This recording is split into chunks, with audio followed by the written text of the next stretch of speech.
Welcome to the channel. I know many of you listen to these videos to relax or fall asleep, and I'm really glad you're here. Before we start today's crime stories, please take a moment to subscribe if you haven't already. And if there's any crime story you'd like me to narrate for you, feel free to request it in the comments section. Now let's begin.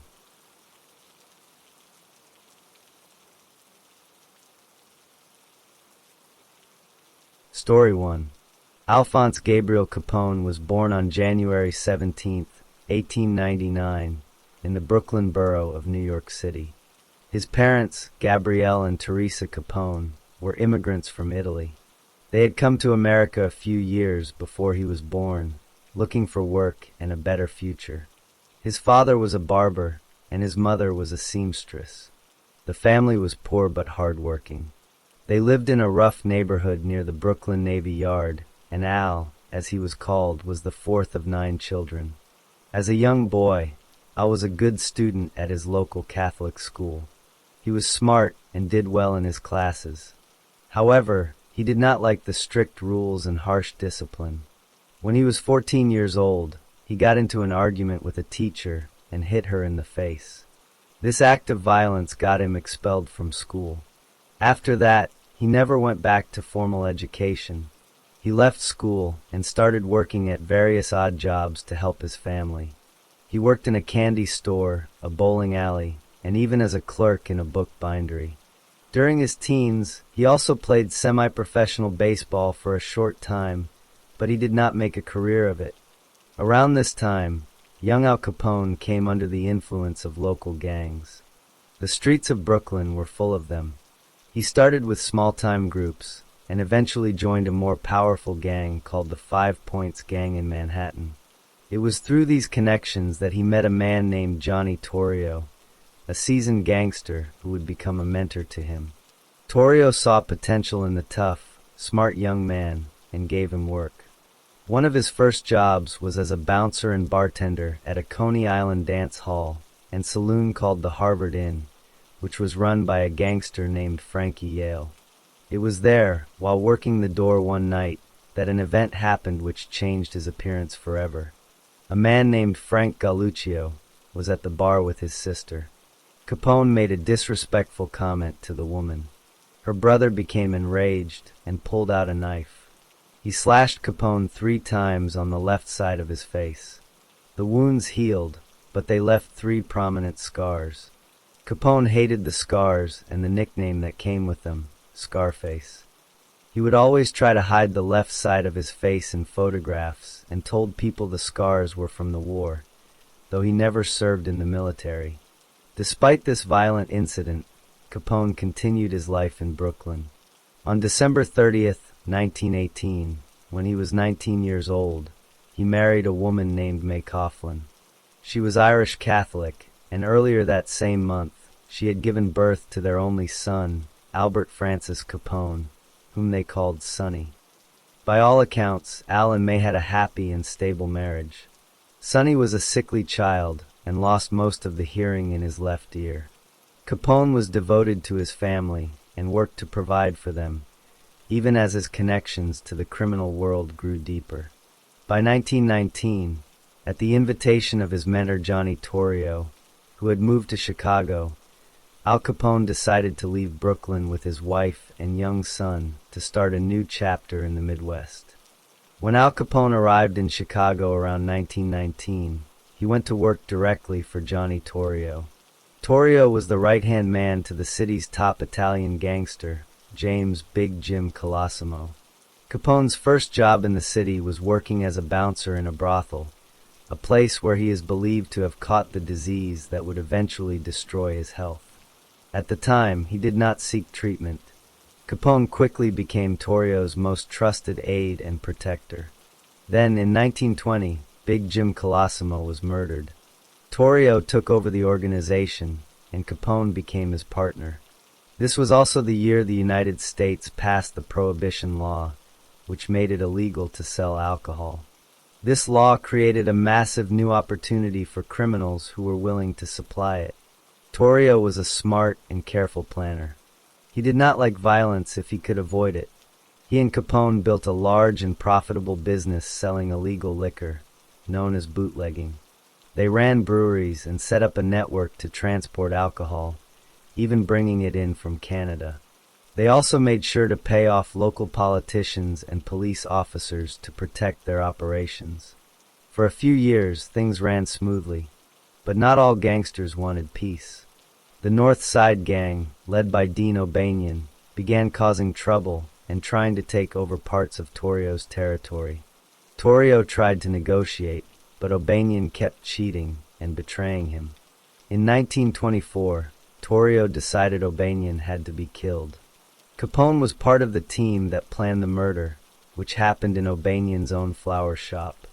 This killing started a violent war. O'Banion's friends, Himmy Weiss and Bugs Moran, took over the North Side Gang and swore revenge. In early 1925, they shot and almost killed Johnny Torrio outside his home. After recovering, Torrio decided he had had enough. He left Chicago and gave complete control of the organization to Capone, who was only 26 years old. Capone was now the boss. Unlike Torrio, Capone was willing to use extreme violence to protect his business and get what he wanted. If a saloon owner refused to buy his beer, Capone's men would blow up the saloon with a bomb. Dozens of such bombings happened across the city. Capone moved his base of operations to the nearby town of Cicero, Illinois. He and his men used threats and violence to take over the town's elections, making sure his own candidates won. This gave him a safe place to run his business without interference from the Chicago police. The war with the North Side Gang continued to get worse. They tried to kill Capone many times. They shot up his headquarters, the Hawthorne Inn, with machine guns. They kidnapped and murdered his driver. Capone struck back just as hard. His men killed Himmy Weiss on the street outside his own headquarters. For years, this cycle of violence continued. Capone also faced enemies from within the Italian community. A man named Joe Aiello wanted to be the leader of a powerful Italian-American society. He blamed Capone for not getting the job. Aiello swore to kill Capone and offered a $50,000 reward to anyone who could do it. Capone responded by hunting down and killing every gunman who tried to claim the reward. For years, Aiello was a constant threat, but he could not get to Capone. Capone's most famous act of violence was the St. Valentine's Day Massacre. He wanted to finally eliminate his main rival, Bugs Moran, the leader of the North Side Gang.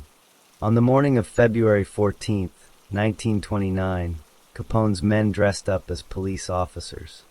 They drove to a garage on North Clark Street that was Moran's main hideout. The fake police officers went inside and found 7 men from Moran's gang. They ordered them to line up against a wall. Then, 2 other men who were not dressed as police came in with machine guns and shotguns and killed all 7 men. The shooting was fast and brutal. Unfortunately for Capone, Bugs Moran was running late that morning and saw the fake police car from a distance. He turned around and ran away, so he was not one of the victims. The massacre made headlines all over the country. The public was horrified by the image of 7 men being executed in broad daylight. Although Capone was in Florida at the time, and no one could prove he ordered it, most people believed he was responsible. This event changed how the public saw him. He was no longer seen as a flashy businessman, but as a violent criminal. Newspapers began calling him Public Enemy Number 1. The massacre also drew the attention of powerful people outside of Chicago. The violence was hurting the city's reputation. President Herbert Hoover himself wanted Capone brought to justice. The local police and politicians had been bought off for years, so the federal government decided to step in. They created a small, special team of federal agents to target Capone's bootlegging business. This team was led by a man named Elliot Ness, and because they could not be bribed, the newspapers called them the Untouchables. At the same time, other federal agents began a different kind of investigation. They started looking closely at Al Capone's money. They knew he spent huge amounts on fancy suits, cars, and a mansion in Florida. They wanted to know where the money came from, and if he had paid his taxes on it. For the first time, powerful forces were closing in on Al Capone from two different directions, though he did not yet realize how much danger he was in. The federal government's two-part plan to bring down Al Capone began to take shape in 1930 and 1931. While Elliot Ness and his team of untouchables raided Capone's breweries and supply lines, they were really creating pressure. The main attack, however, was being prepared by Treasury agents who specialized in taxes. They were building a case not for murder or bootlegging, but for income tax evasion. The agents knew that Capone lived a life of great luxury. He owned a large mansion in Florida, wore expensive suits, and tipped generously. They argued that this spending proved he had a large income, and if he had a large income, he was required by law to pay taxes on it. The key to the case came from an unexpected source. Capone's own lawyers, in an attempt to negotiate a settlement with the government, had written a letter admitting that their client had a taxable income of over $100,000 in certain years. This letter gave the federal government the proof they needed that Capone owed money. In June 1931, a federal grand jury indicted Al Capone on 22 counts of income tax evasion for the years 1925 through 1929. He was also charged with thousands of violations of the Prohibition laws. Capone's lawyers tried to make a deal. They agreed to plead guilty in exchange for a short prison sentence. The judge in the case, James Herbert Wilkerson, initially seemed to accept this deal. But at the sentencing hearing, Judge Wilkerson shocked everyone. He said he was not bound by any deal and would decide the sentence himself. Capone's lawyers quickly changed their plea back to not guilty, but it was too late. The judge had made it clear he intended to give Capone a harsh sentence. The trial began in early October 1931 in federal court in Chicago. Capone's lawyers argued that he had no taxable income because he had lost all his money gambling. This was a weak defense, as gambling losses can only be used to reduce gambling winnings. The prosecution, on the other hand, presented a mountain of evidence. They showed how much money Capone spent on everything from furniture to phone calls. They brought in witnesses who had seen him handling large sums of cash. Most importantly, the judge allowed the letter from Capone's own lawyer to be used as evidence. In that letter, the lawyer had admitted Capone owed taxes. The jury deliberated for only a few hours. On October 17, 1931, they found Al Capone guilty on 5 counts of income tax evasion. A week later, Judge Wilkerson sentenced him to 11 years in federal prison. He was also fined $50,000 and ordered to pay all the back taxes he owed, plus interest, which came to over $200,000. Capone was first sent to the United States Penitentiary in Atlanta, Georgia. He arrived in May 1932. Even in prison, he tried to use his money and influence to get special treatment. He was able to get a job in the prison library and had a radio in his cell. Other prisoners resented this, and there were rumors that he was paying guards for favors. To stop this, prison officials decided to transfer him to a new, more secure prison that was considered escape-proof. In August 1934, Capone was put on a train and then a boat and sent to Alcatraz Federal Penitentiary on an island in the cold San Francisco Bay. At Alcatraz, there was no special treatment. The rules were strict, and the other inmates were the toughest criminals in the country. It was here that the disease he had caught many years earlier began to take its toll. Capone had syphilis, and it had gone untreated for so long that it had reached his brain. He began to show signs of confusion and disorientation. He spent his last year at Alcatraz in the prison hospital, his mind failing him. In January 1939, he was transferred to a federal prison in California to finish the last part of his sentence. His wife May appealed to the court for his release, saying he was no longer a danger to anyone. On November 16, 1939, after almost 8 years in prison, Al Capone was released. He was a broken man. He left prison and went straight to his mansion in Palm Island, Florida, to live with his wife and family. The once powerful and feared gangster was now weak in both body and mind. Doctors later determined that his mental abilities were like those of a 12-year-old child. In the 1940s, he was one of the first patients to be treated with the new drug penicillin. The drug slowed the disease, but it could not repair the damage already done to his brain. He spent his final years quietly, fishing from his dock and playing with his grandchildren. On January 21, 1947, he suffered a stroke. He caught pneumonia a few days later. On January 25, 1947, surrounded by his family at his home in Palm Island, Florida, Al Capone died from cardiac arrest. He was 48 years old. His body was returned to Chicago, where he was buried in a simple grave, far from the violent and powerful life he had led.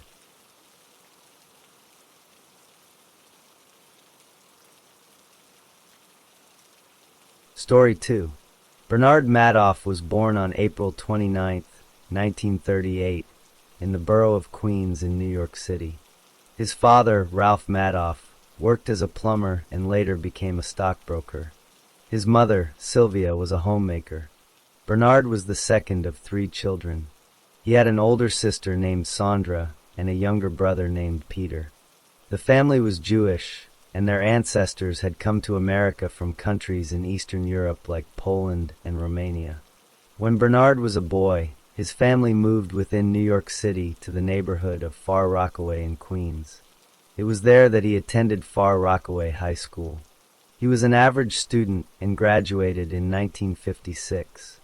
During his time in high school, he met a girl named Ruth Alpern. They began dating and would stay together for many years. After high school, Bernard went to the University of Alabama for 1 year.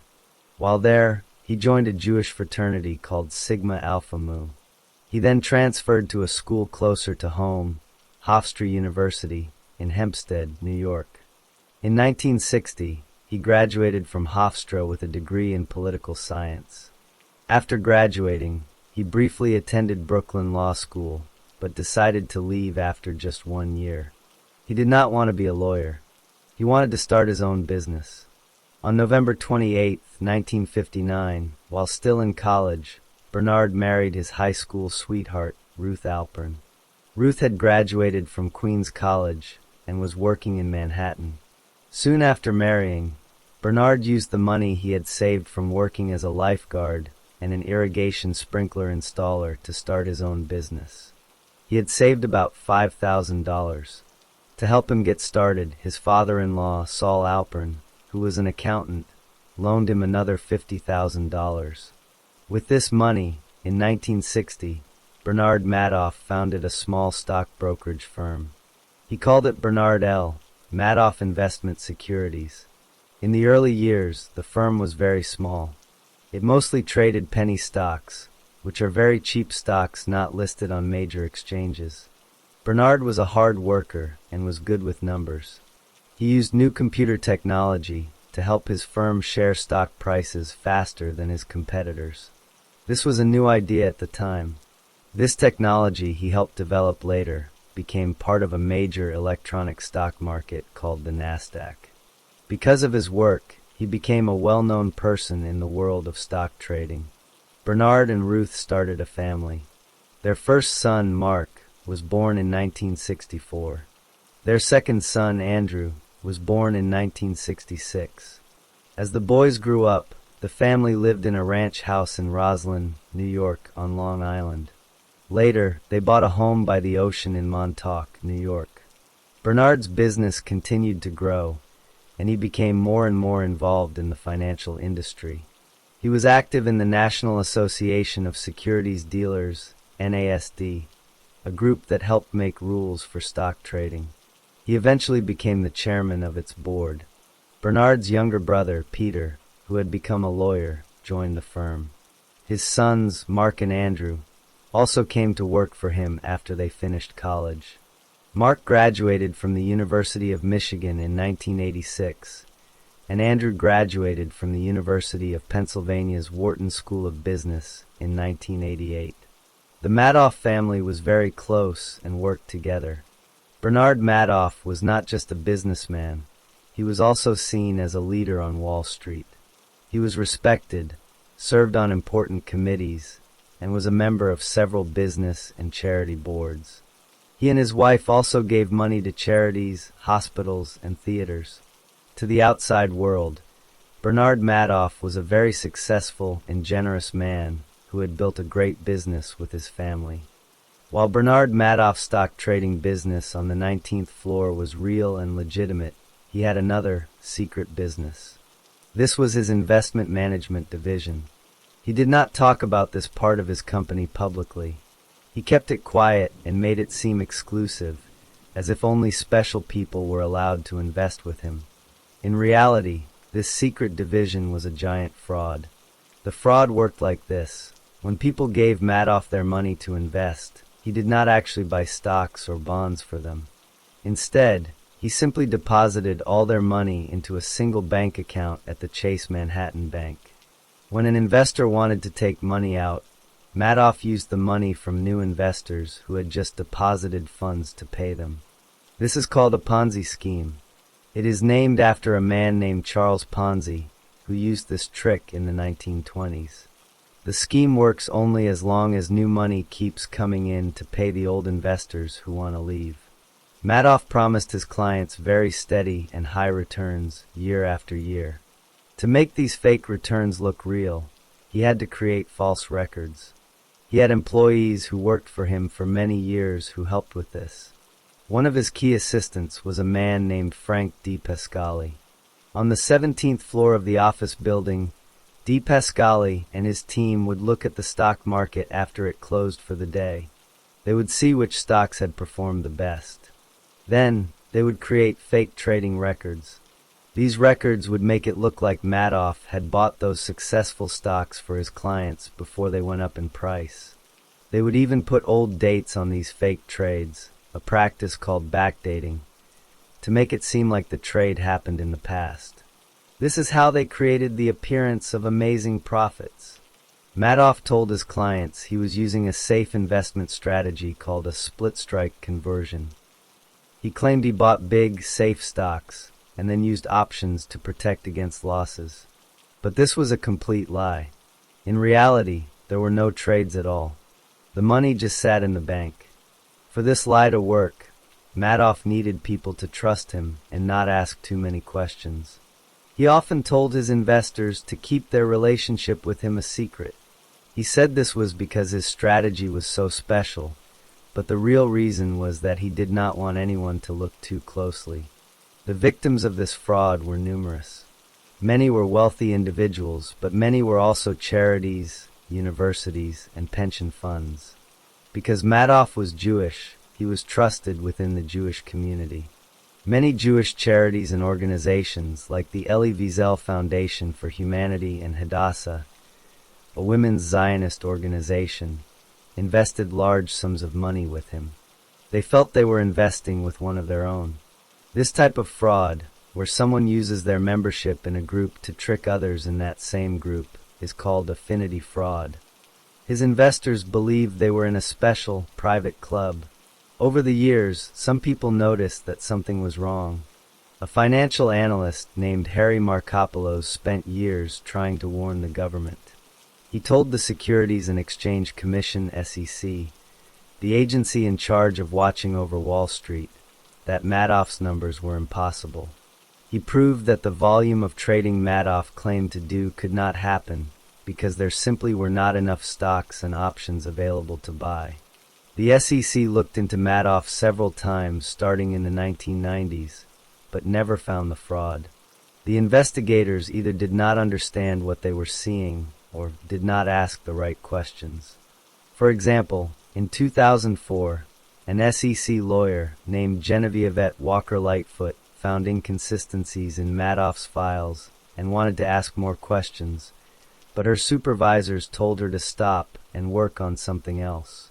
Another major red flag was Madoff's accountant. His accounting firm was a tiny, three-person office with just one active accountant. It was completely impossible for such a small firm to properly audit a multi-billion-dollar business. But again, no one in authority acted on this information. The fraud continued, growing bigger and bigger. By late 2008, the scheme began to fall apart. The United States was in a financial crisis, and many of Madoff's investors wanted their money back. They asked to withdraw about $7 billion. Madoff did not have this money. He had been paying old investors with new money, but now too many people wanted to cash out at once. His bank account at J.P. Morgan Chase had over $5.5 billion in the middle of 2008, but by the end of November, it was down to only $234 million. He could not borrow money because banks had stopped lending during the crisis. He knew he was finished. In the first week of December 2008, Madoff told his brother Peter about the fraud. Then, on December 9th, he told his sons, Mark and Andrew, that he wanted to pay $173 million in bonuses to his staff 2 months early. This seemed strange to his sons because they knew the business was struggling. The next morning, December 10th, they went to their father's apartment and asked him directly how he could pay bonuses if he could not pay back his clients. With their mother, Ruth, nearby, Madoff finally told them the truth. He said he was finished and had absolutely nothing left. He told them that his investment business was just one big lie and basically a giant Ponzi scheme. After hearing this, Mark and Andrew Madoff left their father's apartment. They did not wait. They immediately contacted a lawyer, who then put them in touch with federal prosecutors. The next day, December 11th, 2008, agents from the Federal Bureau of Investigation, FBI, went to Madoff's apartment. Madoff let them in. He knew why they were there. He said, "There is no innocent explanation." The FBI agents arrested him and charged him with 1 count of securities fraud. After his arrest on December 11th, 2008, Bernard Madoff was released on bail. He paid $10 million and was allowed to stay in his penthouse apartment in Manhattan under house arrest. He had to wear an electronic monitoring device. He remained there for the next 3 months while the legal process moved forward. On March 12, 2009, Madoff appeared in a federal court in New York City. He stood before a judge named Denny Chin. Madoff pleaded guilty to 11 federal crimes. These included securities fraud, money laundering, and perjury. He did not have a deal with the prosecutors. He simply admitted that he was guilty. In court, he explained how the scheme worked. He told the judge that he had never invested a single dollar of his client's money. He said he just put it all in a bank account and used new money to pay old clients who wanted to withdraw. He said he knew his actions were wrong and criminal. After his guilty plea, the judge decided Madoff was a risk to run away. He was too wealthy and faced a very long prison sentence. The judge ordered him to be taken to jail immediately to wait for his sentencing. The sentencing hearing was held on June 29, 2009. Before the judge decided the punishment, several of Madoff's victims were allowed to speak in court. One by one, they stood up and described how the fraud had destroyed their lives. Some had lost their life savings and could not retire. Others said charities they ran had been forced to close. One woman, Cheryl Weinstein, who had known Madoff for many years, called him a beast for what he had done. Madoff also spoke. He apologized to his victims, saying he had left a legacy of shame for his family. He said he was sorry, but he also admitted that his apology would not help them. Judge Chin then announced the sentence. He called the fraud extraordinarily evil and staggering. He noted that Madoff had not fully cooperated with investigators to explain everything he knew. The judge also pointed out that no friends or family had written letters asking for a lighter sentence. He said this was telling. Because of the massive scale of the crime, Judge Chin sentenced Bernard Madoff to 150 years in federal prison. This was the maximum sentence allowed. Madoff was 71 years old at the time. After the sentencing, Madoff was taken to a federal prison medical center in Butner, North Carolina. This was a facility for inmates with special health needs. His life in prison was very different from his life as a wealthy financier. He worked a job like cleaning and lived in a small cell. In 2010, he was injured in an incident with another inmate, though prison officials said it was not a serious assault. As he got older, his health declined. He had kidney disease and other medical problems. In 2020, his lawyers asked the court to release him early because he was very sick and expected to die within 18 months. They said he had terminal kidney failure. The judge denied this request, stating that the severity of his crimes meant he should stay in prison. The effects of the crime continued for many years after Madoff's arrest. A court-appointed trustee named Irving Picard was given the job of finding money to give back to the victims. He spent more than a decade tracking down funds all over the world. He filed lawsuits against people and organizations that had made money from the scheme, even if they did not know it was a fraud. By 2022, the trustee had recovered about $14.4 billion of the money that was lost. This money was returned to the investors who had been cheated. Madoff's family also faced the consequences of his actions. His sons, Mark and Andrew, were never charged with any crime. However, they were targeted by lawsuits from the trustee trying to recover money. On the second anniversary of their father's arrest, December 11, 2010, Mark Madoff was found dead in his New York City apartment. He had died by suicide. He was 46 years old. Andrew Madoff died of cancer in 2014. He was 48. Madoff's brother, Peter, who was the firm's chief compliance officer, was sentenced to 10 years in prison in 2012 for his role in the fraud. Several other employees were also convicted and sent to prison. Bernard Madoff remained in prison until his death. On April 14, 2021, he died at the Federal Medical Center in Butner, North Carolina. He was 82 years old. The official cause of death was kidney disease and heart problems. He never got out of prison. His body was cremated, but no family member came to claim his ashes. Bernard Madoff, the man who ran the largest financial fraud in history, died alone, and his victims were left to rebuild their lives from the ruins of his crime.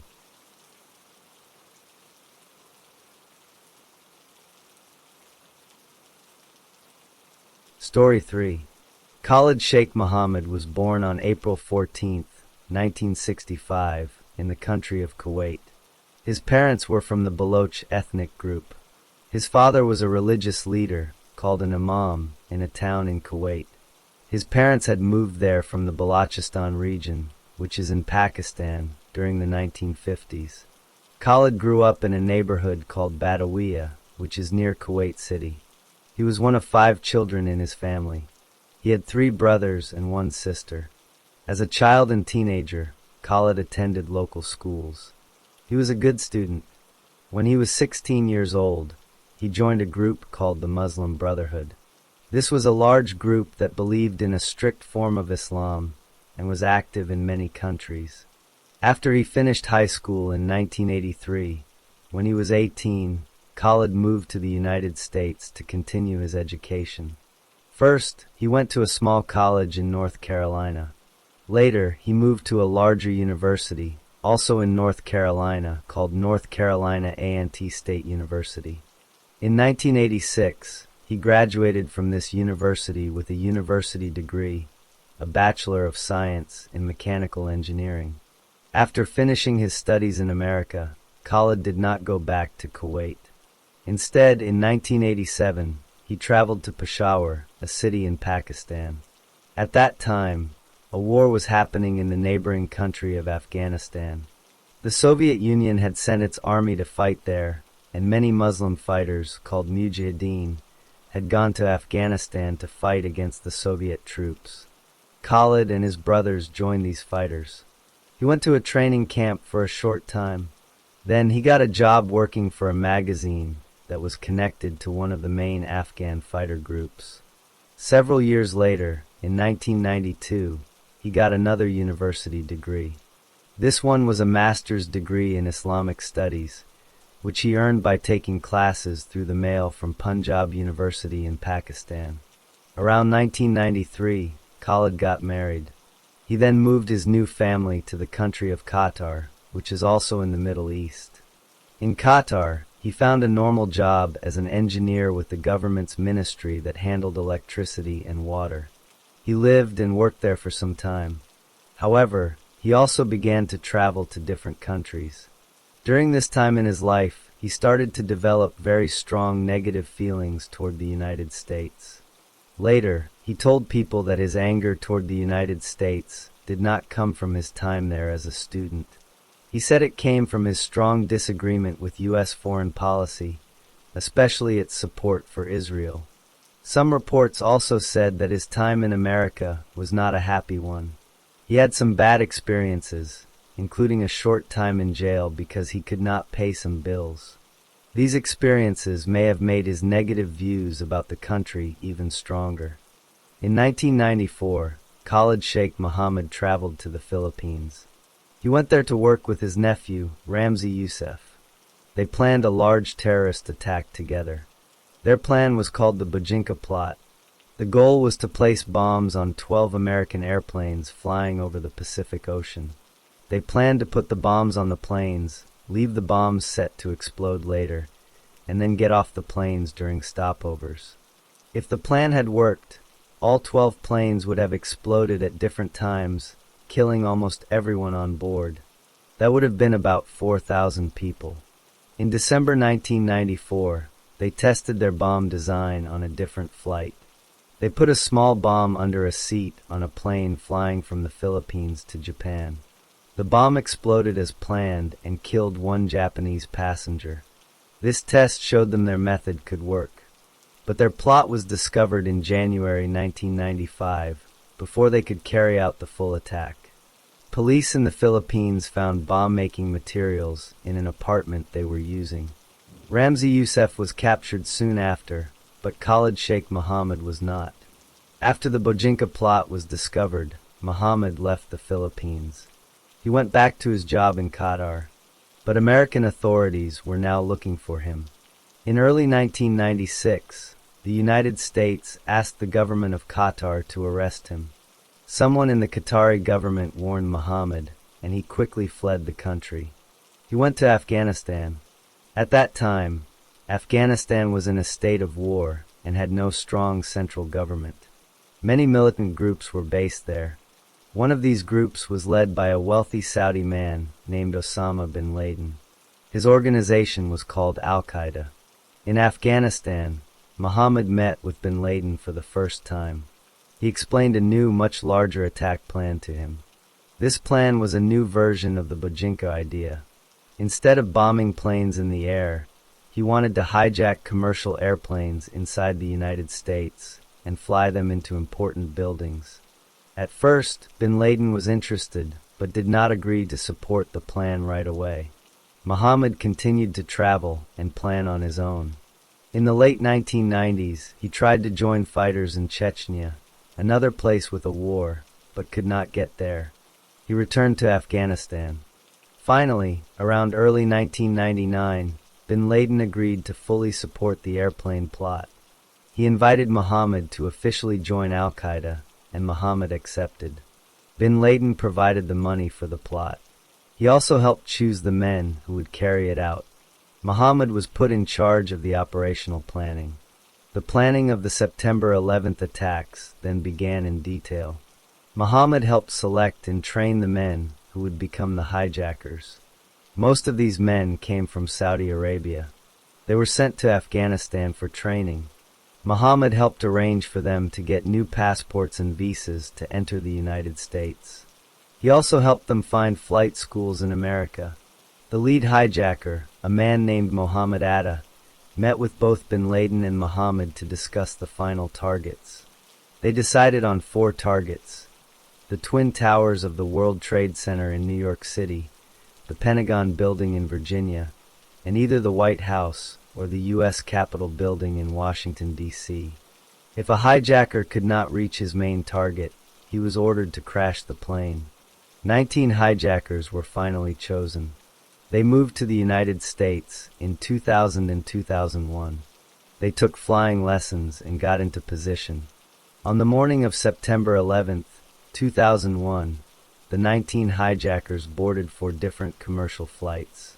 They took control of the planes using knives and by threatening the passengers and crew. They claimed there were bombs on board to keep people from fighting back. At 8:46 a.m., the first plane was flown into the North Tower of the World Trade Center. At 9:03 a.m., the second plane hit the South Tower. At 9:37 a.m., the third plane was flown into the Pentagon. The fourth plane, whose target was believed to be the U.S. Capitol, never reached its target. The passengers on that flight learned about the other attacks from their cell phones and fought back against the hijackers. The plane crashed into a field in Pennsylvania at 10:03 a.m. Nearly 3,000 people were killed in the attacks. During the same time period, Muhammad was involved in planning other attacks. In 2002, a man named Richard Reed tried to blow up an American Airlines flight by igniting a bomb hidden in his shoe. The attempt failed when passengers stopped him. Muhammad later stated he helped plan this shoe bomb plot. Also in 2002, bombs exploded in nightclubs in Bali, Indonesia, killing over 200 people, mostly tourists. Muhammad also stated he helped with the planning of this attack. In early 2002, a Wall Street Journal reporter named Daniel Pearl was kidnapped and later killed while working in Karachi, Pakistan. He was investigating militant groups. Muhammad was directly involved in this murder. Later, it was determined that Muhammad himself most likely cut off Mr. Pearl's head. A video of the killing was made and posted on the internet. After the September 11th attacks, the United States began a massive effort to find those responsible. Muhammad went into hiding.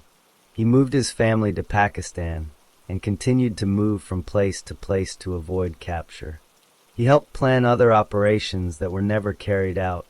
American intelligence agencies were tracking him closely. They knew he was an important figure. They worked with Pakistani security forces to find him. His capture did not happen immediately, but the search for him continued for many months. On March 1, 2003, Khalid Sheikh Mohammed was captured in the city of Rawalpindi in Pakistan. He was found during a raid on a house there. The raid was carried out by Pakistani security forces, working together with the American Central Intelligence Agency, or CIA. After his capture, he was immediately taken into custody by the Americans. He was not taken to a regular prison or brought to the United States. Instead, he was taken to a secret prison, known as a black site, that the CIA operated in Afghanistan. Once inside this secret prison, the interrogation of Khalid Sheikh Mohammed began. The CIA used what they called enhanced interrogation techniques on him. These methods included slapping him, making him stand in painful positions for long periods, keeping him awake for days at a time, and a method called waterboarding.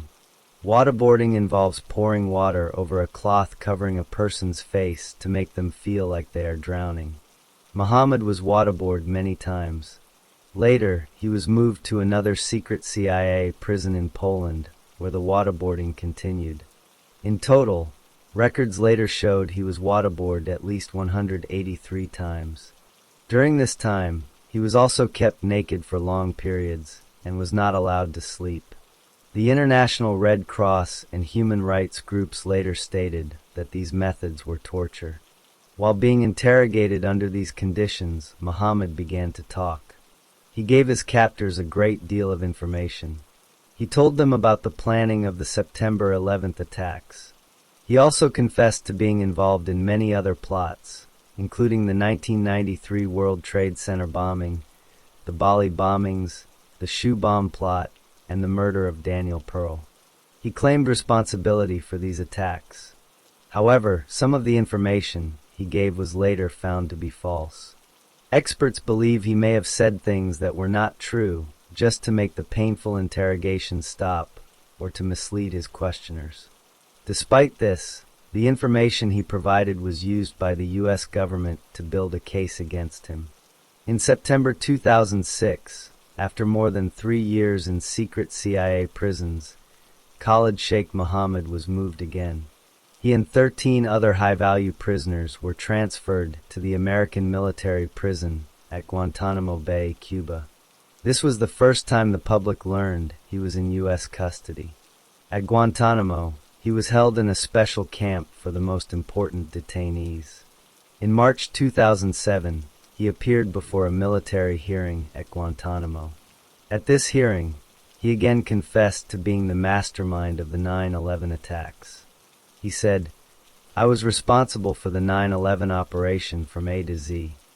He also repeated his confessions to the other plots. A transcript of this hearing was later released to the public. On February 11, 2008, the United States Department of Defense formally charged Khalid Sheikh Mohammed and 4 other men for their roles in the September 11th attacks. They were charged with murder, terrorism, and other war crimes. The charges included 2,973 separate counts of murder, one for each person killed that day. Because of the scale of the crime, the prosecution announced it would seek the death penalty. The trial was to be held before a military commission at Guantanamo Bay, not in a regular American court. The legal process then moved very slowly for many years. There were many arguments between the defense lawyers and the prosecutors. A major issue was the fact that Mohammed had been tortured. His lawyers argued that confessions obtained under torture could not be used as evidence in a fair trial. The case was delayed again and again. Different judges were assigned to the case. Hearings were held and then postponed. The start date for the trial was set and then pushed back multiple times. In 2021, the trial was delayed again because of the COVID-19 pandemic. For over a decade, no final verdict was reached. Finally, in the summer of 2024, a major development occurred.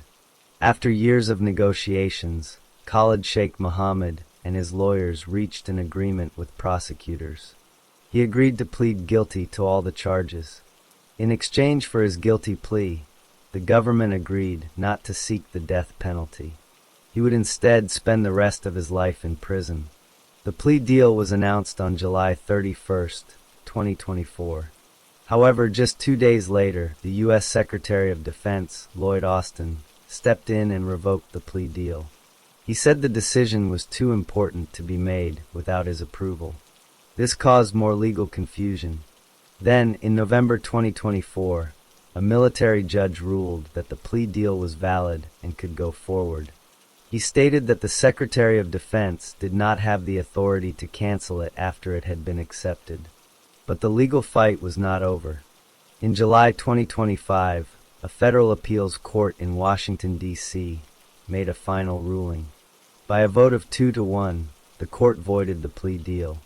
This meant the case would go back to the starting point, and Khalid Sheikh Mohammed could once again face the possibility of the death penalty. As of 2026, Khalid Sheikh Mohammed remains in custody at the Guantanamo Bay detention camp, with his legal fate still undecided after more than 2 decades in American hands.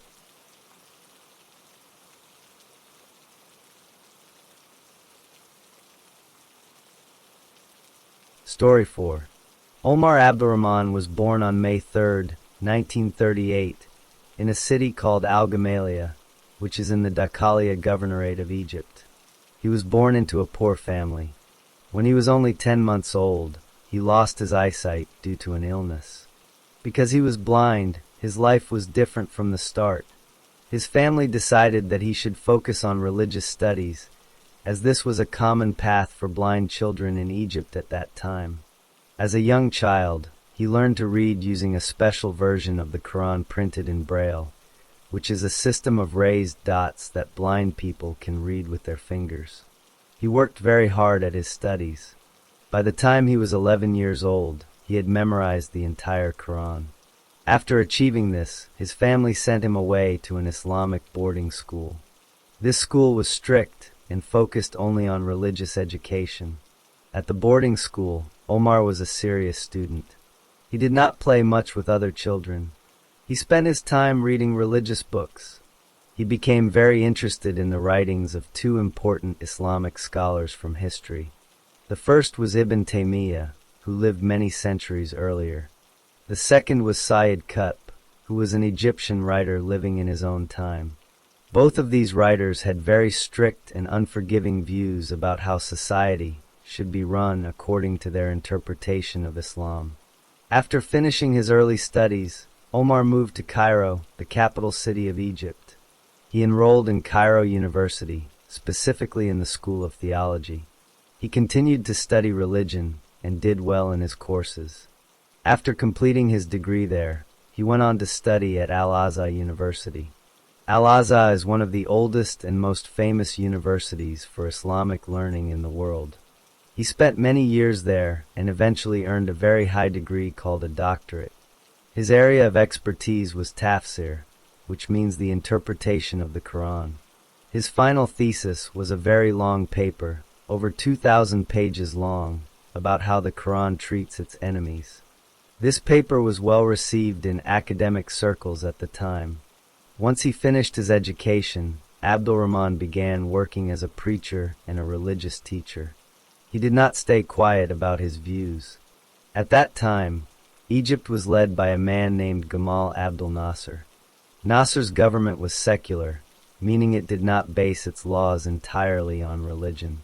Abdul Rahman did not agree with this. He started giving speeches and sermons in which he spoke out strongly against Nasser and his government. He told people that the government was not truly Islamic and that this was wrong. This made him well known among people who shared his strict religious views, but it also made him a target for the Egyptian authorities. During the 1970s, Abdul Rahman began to connect with young men who were part of secret groups. Two of these groups were called Egyptian Islamic Jihad and Al-Jama'ah al-Islamiyah, which means the Islamic group. These groups believed in using violence to achieve their goal of making Egypt a pure Islamic state. Abdul Rahman did not fight himself, but he became a spiritual guide for them. He gave religious opinions, known as fatwas, that they used to justify their actions. By the early 1980s, he had become the main leader of Al-Jama'ah al-Islamiyah. In 1981, something major happened in Egypt. President Anwar Sadat, who had taken over after Nasser died, was assassinated. He was killed during a military parade by members of Egyptian Islamic Jihad. Because of his connections to these groups, Abdul Rahman was arrested by the Egyptian police. He was put in prison and accused of being involved in the plot to kill the president. He spent 3 years in jail while waiting for his trial to happen. In 1984, the court made its decision. Abdul Rahman was found not guilty of the conspiracy to kill Sadat. The judges said there was not enough evidence to prove he had directly planned the murder. However, the Egyptian government did not want him to stay in the country. They saw him as a dangerous troublemaker. So, even though he was acquitted by the court, the government immediately expelled him. They put him on a plane and forced him to leave Egypt. He did not have many places to go. At that time, there was a war happening in Afghanistan. The Soviet Union had invaded the country, and Muslim fighters from around the world, called Mujahideen, were going there to fight against the Soviets. Abdul Rahman decided to go to Afghanistan. He arrived there in the mid-1980s. In Afghanistan, he met people he knew from before. One was Abdullah Azam, who had been his professor in Egypt. Another was a wealthy young man from Saudi Arabia named Osama bin Laden. These men were running an organization called Maktab al-Khadamat, which helped bring foreign fighters to Afghanistan. Abdul Rahman got along well with bin Laden. They shared similar ideas about religion and politics. When Abdullah Azam was killed in 1989, Abdul-Rahman took on a more important role within the organization's international network. After the war in Afghanistan ended, Abdul-Rahman needed a new place to live. In July 1990, he traveled to the United States. He entered the country in New York City. This move would set the stage for the next phase of his life. When Omar Abdul-Rahman arrived in New York City in July 1990, he did not come to live a quiet life. He came with a purpose. He wanted to take control of the organization that helped bring fighters to Afghanistan, and he wanted to use its resources to continue his work. He settled in Brooklyn, a part of New York City, and began preaching at local mosques. His sermons were fiery and angry. He spoke against the United States government and its allies. He called Americans bad names and told his followers that it was their duty to fight against the West. Even though Abdul-Rahman was on a secret list kept by the U.S. State Department of people who were not supposed to enter the country, he was given a tourist visa by an American official in Sudan. In April 1991, he was even able to get a green card, which is a document that allows a person to live and work in the United States permanently. The American government later realized its mistake and tried to take his green card away in March 1992. But he was allowed to stay while he appealed the decision. He also asked for political asylum. This meant that while these requests were being processed, he was legally allowed to remain in the country. During this time, he continued to preach and build a following. One of the men who came to listen to Abdul-Rahman was named El Sayed Nosair. Nosair was part of a small group of men who were very devoted to the blind sheikh. On November 5, 1990, Nosair went to a hotel in Manhattan where a speech was being given by a man named Meir Kahane. Kahane was an Israeli politician who held extreme views against Arab people. After the speech ended, Nosair shot and killed Kahane with a gun. He tried to run away, but was caught by police after a short chase. When police searched Nosair's apartment, they found a lot of evidence. They found bomb-making manuals, pictures of American targets, and documents that showed he was part of a larger group. However, at the time of the Kahane murder trial, the police did not fully understand the importance of all this evidence. Nosair was only convicted of the shooting itself, and the larger conspiracy was not yet uncovered. Abdul-Rahman continued to preach, and more men gathered around him. Among them were Ramzi Youssef, Mahmoud Abu Halima, and Mohammed Salameh. These men were angry at the United States for its support of Israel. They began to plan a violent attack. The plan they came up with was to set off a large bomb in the parking garage underneath the World Trade Center in Manhattan. Their goal was to make one of the twin towers fall into the other, killing thousands of people. The men worked on this plan step by step. First, they rented a storage space in New Jersey where they could build the bomb. They bought common chemicals like urea nitrate and mixed them together in large barrels. They built a very powerful bomb.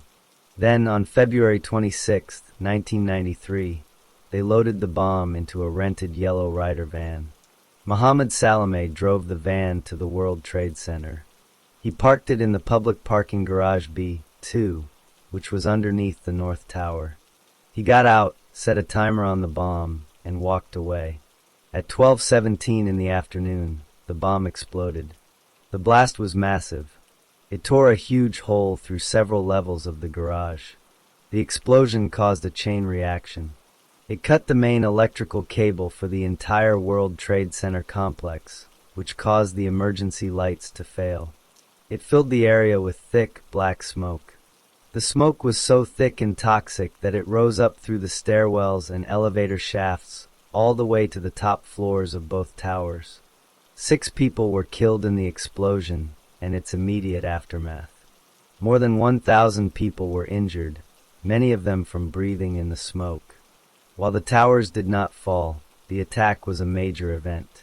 It was the first large-scale terrorist bombing on American soil. Right after the bombing, the FBI began a huge investigation. They found the vehicle identification number from a piece of the wrecked Ryder van. This number led them to the rental agency in New Jersey. The agent there remembered that Mohammed Salame had rented the van. Salame made a big mistake. He had reported the van stolen after the bombing, and he came back to the rental agency to get his deposit money back. The FBI was waiting for him and arrested him on March 4th, 1993. This arrest led to the other plotters. As the FBI investigated the 1993 bombing, they started looking more closely at Omar Abdulrahman. They believed he was the spiritual leader behind these men. To get evidence against him, the FBI used a secret informant. The informant was an Egyptian man who wore a hidden recording device. He went to meetings with Abdulrahman and recorded what he said. In these recordings, Abdulrahman gave his approval for attacks. He talked about attacking American military targets. When asked about civilian targets, he said that attacking them was not forbidden by his interpretation of religion. This was important evidence. While they were watching Abdulrahman and his followers, the FBI discovered that the group was planning an even bigger attack. This new plot was much larger than the first one. The plan was to set off 5 bombs in just 10 minutes. The targets were major landmarks in New York City. They planned to bomb the United Nations building. They planned to bomb the Lincoln Tunnel and the Holland Tunnel, which are busy passages under the Hudson River. They planned to bomb the George Washington Bridge. And they planned to bomb a federal building that housed an FBI office. The goal was to cause mass panic and destruction. The FBI watched as the men in the group rented a garage in Queens. Inside that garage, the men were filmed on a hidden camera as they mixed chemicals to build bombs for this new plot. The FBI had all the evidence they needed. They had recordings of Abdulrahman approving violence. They had videos of his followers making bombs. They had a clear plan of the attack that was about to happen. On June 24, 1993, the FBI moved in to make arrests. They arrested Omar Abdulrahman at his home in Brooklyn. At the same time, they arrested 9 of his followers who were involved in the bomb plots.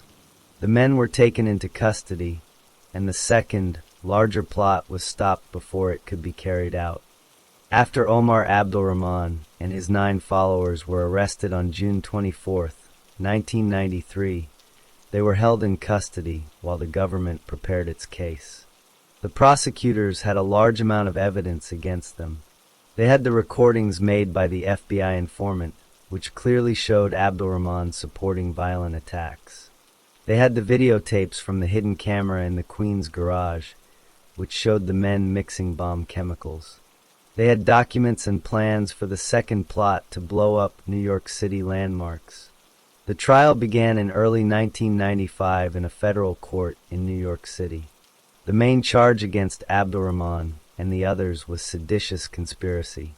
This means they were accused of plotting to overthrow the United States government by force or to declare war against it. They were also charged with planning to murder Egyptian President Hosni Mubarak, who was visiting the United States at the time. Other charges included planning to attack American military facilities and planning to conduct bombings. The trial lasted for many months. The prosecution presented its evidence step by step. They played the secret recordings for the jury. They showed the videos of the bomb making in the garage. They called witnesses, including the FBI informant, who explained what he had heard and seen.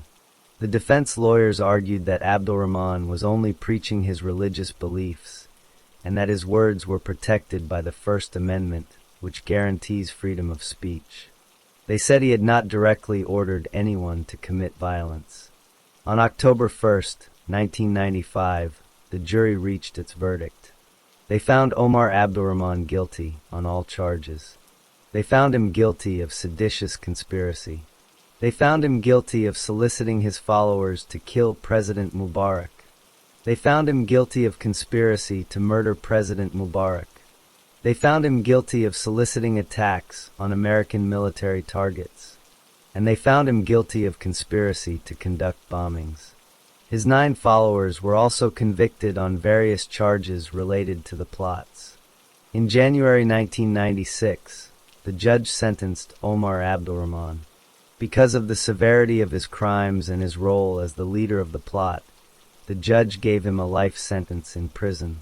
The judge also ordered that he serve his time in solitary confinement, meaning he would be kept alone in a cell and have almost no contact with other prisoners.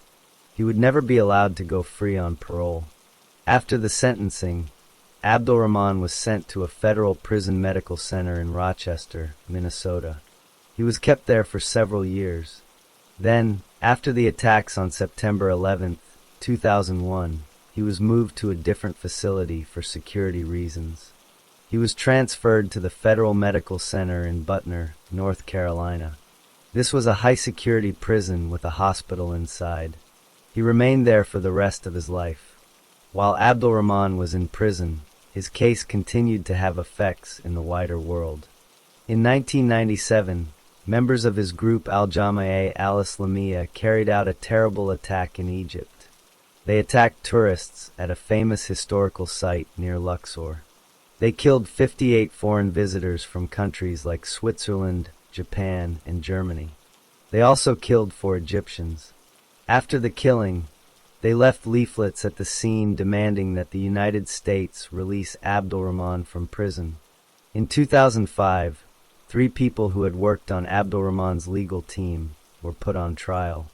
They were his lawyer, Lynn Stewart, an Arabic translator, Mohammed Yusri, and a postal worker who helped with communications, Ahmed Abdul Sattar.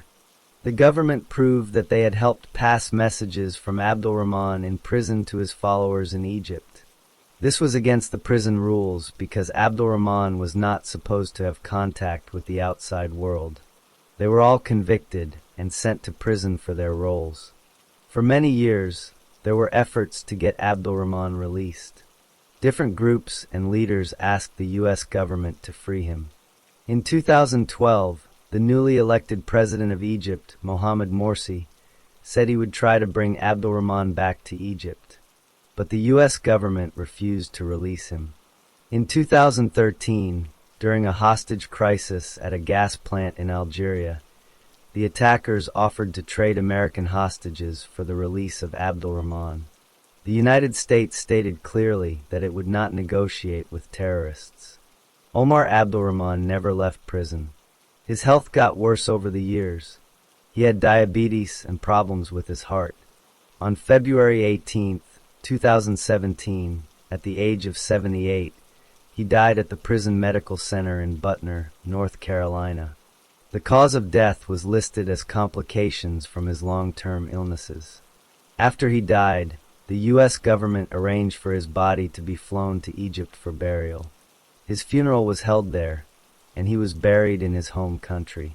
The 6 people who died in the 1993 World Trade Center bombing never got to see this final chapter. The families of John DiGiovanni, Robert Kirkpatrick, Stephen Knapp, William Macco, Wilfredo Mercado, and Monica Rodriguez Smith lived with their loss. The attack also injured over 1,000 other people, many of whom suffered from the effects of the smoke for years. The second, larger plot to bomb New York City's landmarks was stopped before anyone else could be hurt. The men who were arrested with Abdulrahman also received long prison sentences, ensuring that the plot they had planned could never be carried out.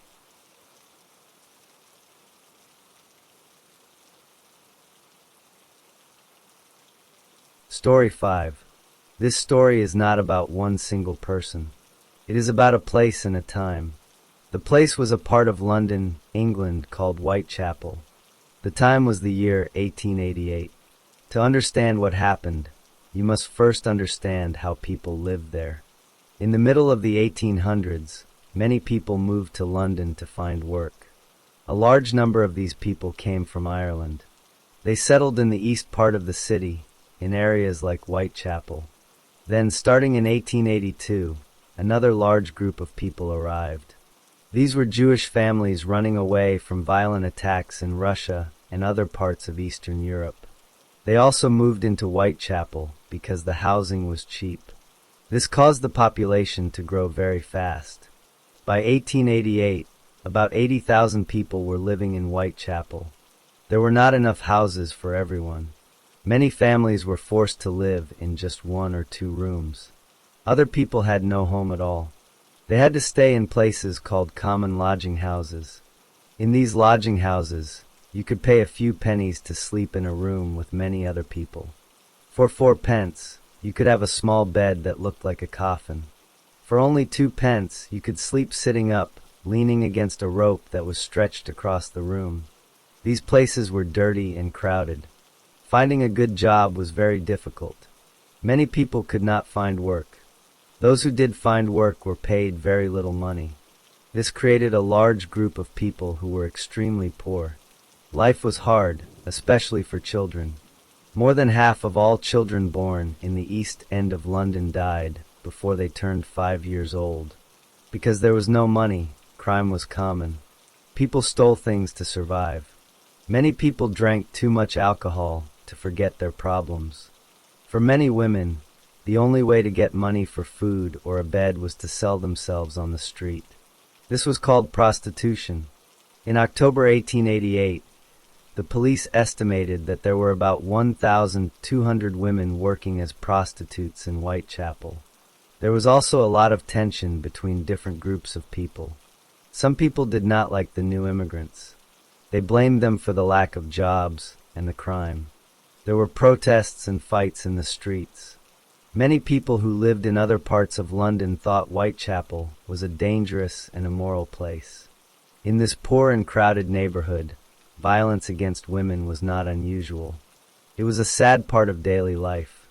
On the night of April 3rd, 1888, a woman named Emma Elizabeth Smith was walking home. She was robbed and badly hurt by a group of 2 or 3 men. They hit her in the face and did something terrible to her body with a blunt object. She was taken to the hospital, but she died from her injuries the next day. The police believed this was the work of a gang, not just one man. They tried to find the attackers, but they were never caught. This was one of the first violent events that people would later try to connect to a larger story, though at the time, it was seen as just another sad event in a rough part of town. Life in Whitechapel continued, with its daily struggles for food, work, and safety.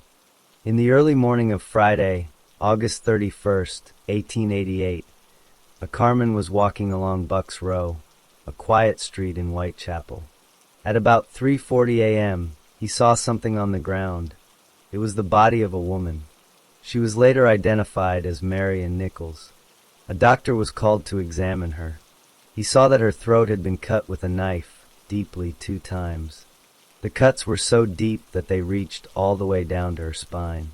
Her stomach area was also cut open with a deep, jagged wound. The police looked for witnesses, but found no one who had seen the attack. Marion Nichols had last been seen alive about an hour earlier, walking with a man, but no one could describe him well. Exactly 1 week later, on Saturday, September 8th, another woman was found dead. Her name was Annie Chapman. Her body was discovered around 6 a.m. in the yard behind a house at 29 Hanbury Street. Her throat was cut just like Marion Nichols, with 2 deep cuts. But this time, the cuts to her body were worse. Her stomach was cut completely open. Parts of her body, including her uterus, had been removed and taken away. A woman who lived nearby told police she had seen Annie Chapman standing outside the house early that morning, talking to a man. She described the man as looking dark-haired and shabby, but not like a laborer. The police investigation grew larger. They began to visit butcher shops and slaughterhouses in the area. They thought the killer might have knowledge of how to cut meat. They questioned many people, but found no strong suspects. They also looked at the city's lodging houses, trying to find any man who acted strangely or came home very late on the nights of the murders. Then came the night of Sunday, September 30th. This night became known as the double event. Just after 1 a.m., a man driving a cart found the body of a woman named Elizabeth Stride in a yard off Burner Street. Her throat had been cut, but her body was not cut open. Some people thought the killer might have been interrupted before he could do more. Witnesses told police they had seen Elizabeth stride with a man that night, but their descriptions of the man were all different. Only 45 minutes later, and less than a mile away, another body was found. This time it was in Mitre Square, which was in a different part of the city, under the control of the City of London police. The woman was Catherine Eddowes. Her throat was cut from ear to ear. Her stomach was ripped open, and her intestines were pulled out and placed over her shoulder. Her left kidney and part of her uterus were removed. Her face was also cut and disfigured. A small piece of her ear was cut off. The police surgeon said these cuts would have taken at least 5 minutes to do. A man who was near the area shortly before the murder told police he saw a shabby-looking man with a woman who might have been Catherine Eddowes. Later that night, a piece of Catherine Eddowes' bloody apron was found in a doorway on Golston Street, not far from where she was killed. Above it, written in chalk on the wall, were some words. The words seemed to blame Jews for the murders. The police commissioner, Sir Charles Warren, was very worried that this writing might cause people to attack Jewish people in the area. He ordered the writing to be washed away early in the morning before many people saw it. After these 2 murders, the newspapers became full of stories about the killer. They called him Jack the Ripper because of a letter sent to a news agency. The letter was signed with that name. Many other letters claiming to be from the killer were sent to the police and newspapers. Most were considered hoaxes. One letter, called the From Hell letter, was sent to a man named George Lusk, who led a group of local volunteers trying to catch the killer. Inside the small box that came with the letter was half of a human kidney, kept in alcohol. The writer said he had taken it from one of the women and had fried and eaten the other half. Doctors looked at the kidney and said it was human, but they could not prove it came from Catherine Eddowes. The last and most terrible murder happened on Friday, November 9th, 1888. The victim was Mary Jane Kelly. She lived in a small, single room at 13 Miller's Court off Dorset Street. A man sent to collect rent looked through the window around 10:45 a.m. and saw her body on the bed. When the police broke in, they saw a scene far worse than any before. Her face was cut so badly that she could not be recognized. Her throat was cut down to the bone. Her body was completely cut open, and all of her internal organs had been removed and placed around the room. One of her breasts was placed under her head. Her heart was missing from the room. The fireplace had ashes from a recent fire, which the killer likely used to see what he was doing. This murder was so brutal that many believe the killer must have had a private place and plenty of time to do these things. After the murder of Mary Jane Kelly, the police reviewed all the evidence from the 5 cases. They believed these 5 murders were likely committed by the same person. Dr. Thomas Bond, a police surgeon, studied the autopsy reports from all 5 victims. He wrote a report stating that in his opinion, all 5 were killed by the same hand. He described the killer as a man with solitary habits who suffered from periodic attacks of homicidal and erotic mania. Dr. Bond did not believe the killer had any special medical knowledge or butcher skills. He thought the killer was a man driven by powerful and violent urges. The police continued their investigation for months after the Kelly murder. They interviewed over 2,000 people. They looked closely at more than 300 individuals as possible suspects. They detained 80 people for questioning. Butchers, slaughterers, and doctors were all investigated because of the way the victims were cut. However, no solid evidence was found against any of them. The police even looked at cattle boats that came from Europe, thinking the killer might be a sailor who came to London on certain days. But the dates of the murders did not match the schedule of any single boat. There were more murders of women in Whitechapel after Mary Jane Kelly, but police were never sure if they were the work of the same killer. In December 1888, a woman named Rose Milett was found strangled. In July 1889, Alice Mackenzie was found with her throat cut. In September 1889, A headless and legless torso of a woman was found under a railway arch. In February 1891, Frances Coles was found with her throat cut. The doctors disagreed among themselves whether these were Ripper murders or not. Some thought the killer had changed his methods. Others thought these were copycat crimes or the work of other violent men in the area. A man named James Sadler was arrested for the Coles murder and briefly thought to be the Ripper, but he was released due to lack of evidence. The police investigation into Jack the Ripper was the largest manhunt in London at that time, but it never led to an arrest. The files from the City of London police were mostly destroyed during World War II when bombs fell on London. The files from the Metropolitan Police survived, and they show how the police worked in those days. They did house-to-house searches, collected evidence, and followed leads. But without modern forensic science like fingerprinting or DNA testing, they could not connect any suspect to the crimes with certainty. Years later, police officials wrote reports naming possible suspects. One report from 1894 named 3 men: Montague Druitt, a lawyer whose body was found in the Thames after the murders; Aaron Kosminski, a Polish barber living in Whitechapel who was later put in an asylum; and Michael Ostrog, a professional thief and con man. But the evidence against each of them was weak and based on circumstance, not proof. Many other suspects have been suggested over the years by writers and researchers, including famous people like the painter Walter Sickert and the author Lewis Carroll. But none of these theories have ever been proven. Over 100 years later, people still study the case. They're called Ripperologists. They write books and articles, and they meet to share their research. Some have tried to use DNA testing on letters and other items from the time. But the results have been questioned by other scientists because the evidence is old and has been touched by many people over the years. The tests cannot be confirmed. The identity of Jack the Ripper was never discovered. The 5 women whose deaths are most clearly linked together, Marion Nichols, Annie Chapman, Elizabeth Stride, Catherine Eddowes, and Mary Jane Kelly, became known as the Canonical 5. They were poor women who lived hard lives and died violent deaths. The killer who took their lives vanished into the crowded streets of Whitechapel and was never seen again, leaving behind a mystery that has lasted for more than a century.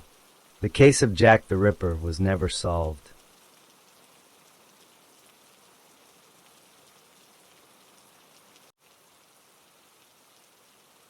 Story 6. Bonnie Elizabeth Parker was born on October 1st, 1910, in Rowena, Texas.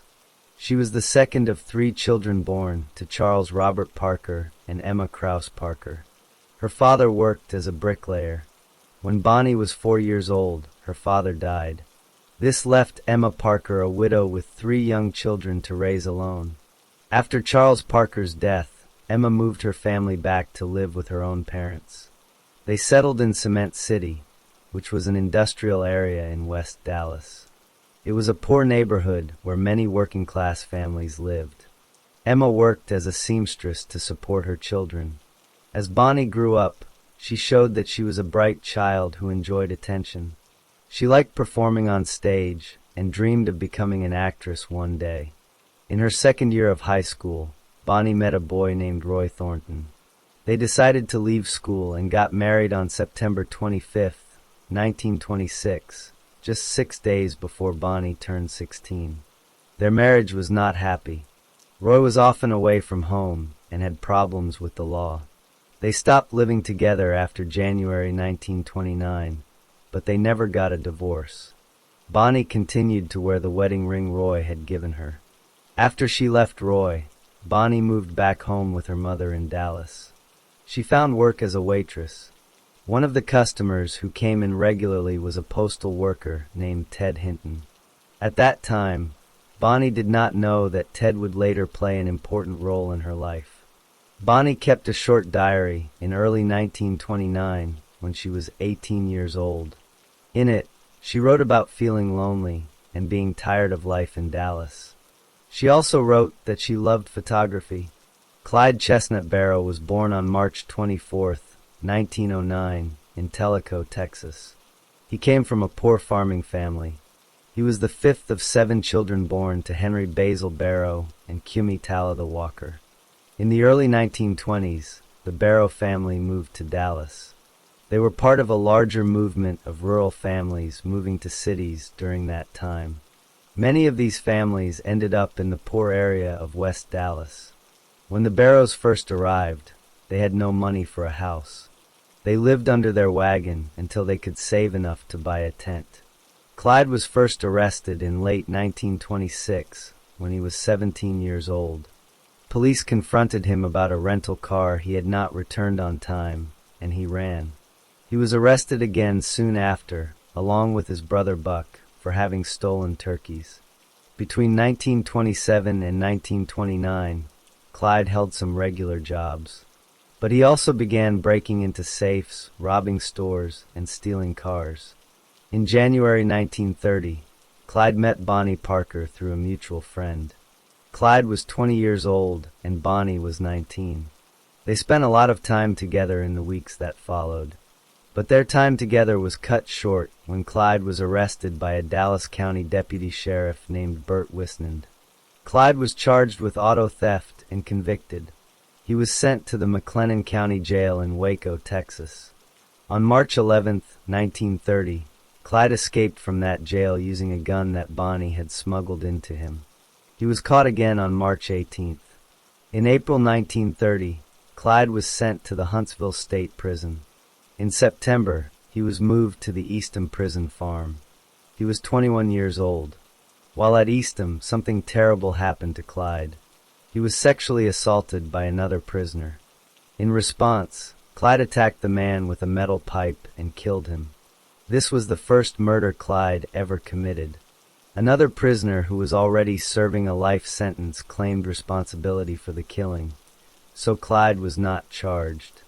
In late January 1932, Clyde did something to avoid having to do hard labor in the prison fields.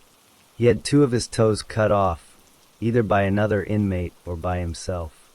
After this, he walked with a limp for the rest of his life. What Clyde did not know was that his mother had been working to get him released. She had succeeded in her efforts. He was set free just 6 days after he injured his own foot. Clyde was paroled from Eastham on February 2nd, 1932. People who knew him said he was not the same person after prison. His sister Marie said something awful must have happened to him there because he had changed so much. A fellow inmate named Ralph Fultz said he watched Clyde change from a schoolboy into a rattlesnake. Clyde's main goal after leaving prison was not to become famous or rich from robbing banks. According to those who knew him, his real goal was to get revenge against the Texas prison system for the abuses he had suffered while inside. There are different stories about how Bonnie and Clyde first met. One of the most believable versions is that they met on January 5, 1930, at the home of Clyde's friend Clarence Clay in West Dallas. Bonnie was out of work at the time. She was staying with a female friend to help that friend recover from a broken arm. Clyde came by the house while Bonnie was in the kitchen making hot chocolate. This is how their partnership began. After Clyde Barrow was released from prison in February 1932, he began a series of robberies with a man named Ralph Fultz. Their goal was to steal enough money and guns to launch a raid on the Eastham prison, where Clyde had suffered so much.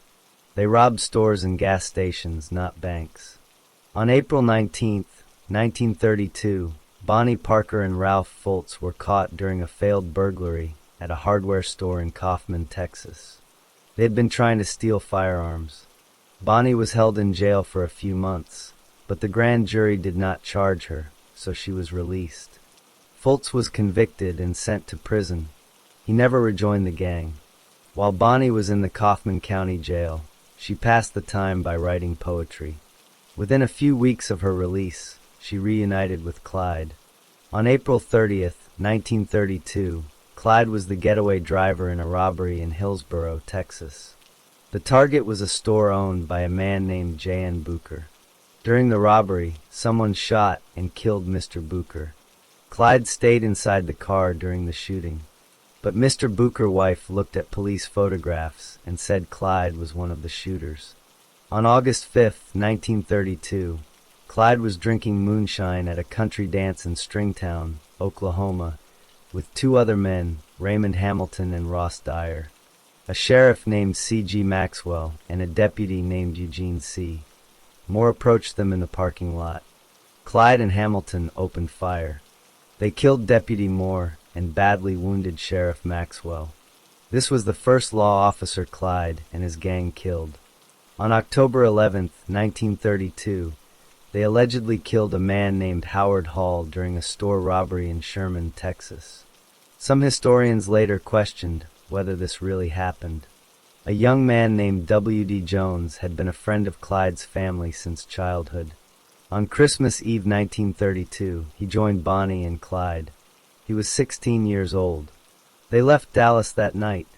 The next day, Christmas Day, Jones and Clyde stole a car in Temple, Texas. During the theft, they killed the owner, a young family man named Doyle Johnson. On January 6, 1933, Clyde killed a deputy named Malcolm Davis in Dallas. Clyde, Bonnie, and Jones had unknowingly walked into a police trap that was set for a different criminal. By this time, the gang had killed 5 people since April of the previous year. On March 22, 1933, Clyde's older brother Buck was released from prison after receiving a full pardon. Buck and his wife Blanche came to stay with Clyde, Bonnie, and Jones in a hideout they had rented in Joplin, Missouri. According to family members, Buck and Blanche were actually there to try to convince Clyde to surrender to the police. The group drew attention in the quiet neighborhood. They played loud card games late at night and drank beer. The men came and went at all hours, making noise. Clyde accidentally fired his automatic rifle inside the apartment while cleaning it. No neighbors went to the house to complain, but one person called the Joplin Police Department with suspicions. The police thought they were dealing with bootleggers, not murderers. On April 13, 1933, 5 police officers in 2 cars went to the Oak Ridge Drive address. When they arrived, Clyde, Buck, and Jones opened fire. They killed Detective Harry McGinnis and fatally wounded Constable J.W. Harriman. Bonnie also fired the automatic rifle as the others ran to the car. The gunfire forced a highway patrol sergeant to hide behind a large oak tree. Bonnie got into the car with the others. Blanche ran after her dog that had escaped, and they pulled her into the car as they fled. The surviving officers later said they had only fired 14 shots. 1 bullet hit Jones in the side. Another struck Clyde, but was stopped by a button on his suit coat. A bullet that bounced off a wall grazed Buck. The gang escaped, but they left most of their belongings behind at the apartment. This included Buck's parole papers, a large number of weapons, a poem Bonnie had written by hand, and a camera with several rolls of film that had not been developed yet. The police developed the film at a local newspaper office. They found many photos of Bonnie, Clyde, and Jones posing with guns and pointing them at each other. The newspaper sent the photos and Bonnie's poem out over the news wire. One photo showed Bonnie holding a pistol and clenching a cigar in her teeth. Suddenly, the Barrow Gang became front-page news all across the United States. For the next 3 months, the group traveled from Texas up to Minnesota. In May 1933, they tried to rob a bank in Lucerne, Indiana, and successfully robbed another bank in Okabena, Minnesota. In Ruston, Louisiana, they stole a car belonging to a man named Dillard Darby. They also kidnapped Darby and a woman named Sophia Stone. This was one of several times between 1932 and 1934 when they kidnapped police officers or robbery victims. They usually released their hostages far from where they had been taken, and sometimes gave them money to help them get home. Stories of these encounters made headlines, as did the more violent episodes. The gang did not hesitate to shoot anyone who got in their way, whether police officers or innocent people. Other members who committed murder included Raymond Hamilton, W.D. Jones, Buck Barrow, and a new member named Henry Methvin. The cold-blooded nature of their murders eventually opened the public's eyes to the reality of their crimes. Life on the run became harder after the Joplin photos made them famous. They could no longer stay in restaurants or motels safely. They began cooking over campfires and bathing in cold streams. 5 people living in close quarters in one car led to constant arguing. Jones left for a while in late April, but came back on June 8th. On June 10, 1933, Clyde was driving with Bonnie and Jones near Wellington, Texas. He did not see warning signs at a bridge that was under construction. The car flipped into a ravine. Sources disagree on whether there was a fire or if battery acid burned Bonnie, but she suffered severe third-degree burns on her right leg. The burns were so deep that the muscles tightened and drew her leg up. She could barely walk. Clyde either carried her, or she hopped on her good leg. They got help from a nearby farm family, then kidnapped a sheriff and a city marshal. They left the 2 officers handcuffed to a tree outside Eric, Oklahoma. The 3 met up with Buck and Blanche and hid in a tourist court near Fort Smith, Arkansas, while they tried to help Bonnie heal. While they were there, Buck and Jones botched a robbery and killed a town marshal named Henry Humphrey in Alma, Arkansas. They had to flee quickly, even though Bonnie was still badly injured. In July 1933, the gang checked into the Red Crown Tourist Court south of Platte City, Missouri. The property had 2 brick cabins with garages between them. The gang rented both. To the south stood a popular restaurant that was often visited by Missouri highway patrolmen. The gang seemed to do things that drew attention. Blanche registered the group as 3 guests, but the owner could see 5 people getting out of the car. He noticed that the driver backed the car into the garage instead of pulling in forward, which was a common trick for a quick escape. Blanche paid for the cabins with coins instead of paper money. She did the same when buying 5 dinners and 5 beers. The next day, the owner saw that his guests had taped newspapers over the windows of their cabin. Blanche again paid for 5 meals with coins. She was wearing jodhpur riding breeches, which were not typical clothing for women in that area.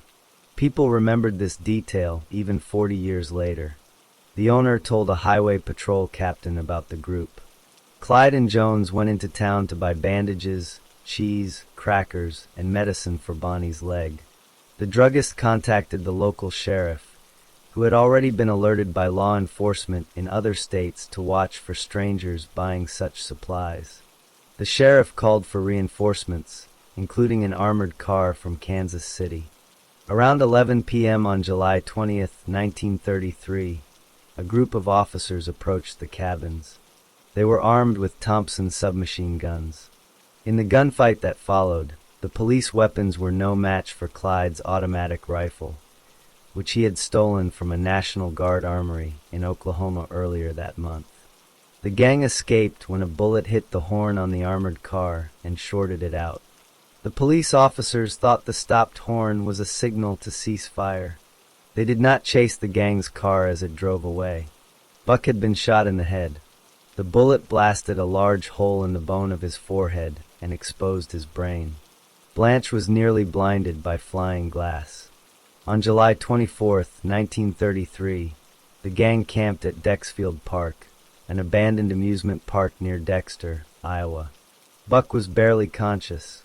He could sometimes talk and eat, but his head wound was so severe that Clyde and Jones actually dug a grave for him. Local residents noticed their bloody bandages.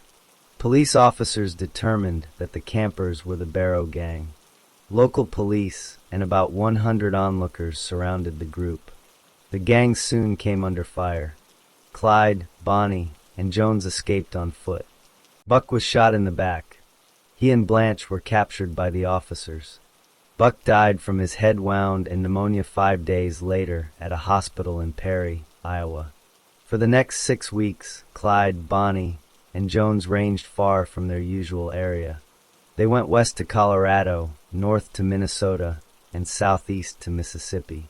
They They continued to commit armed robberies.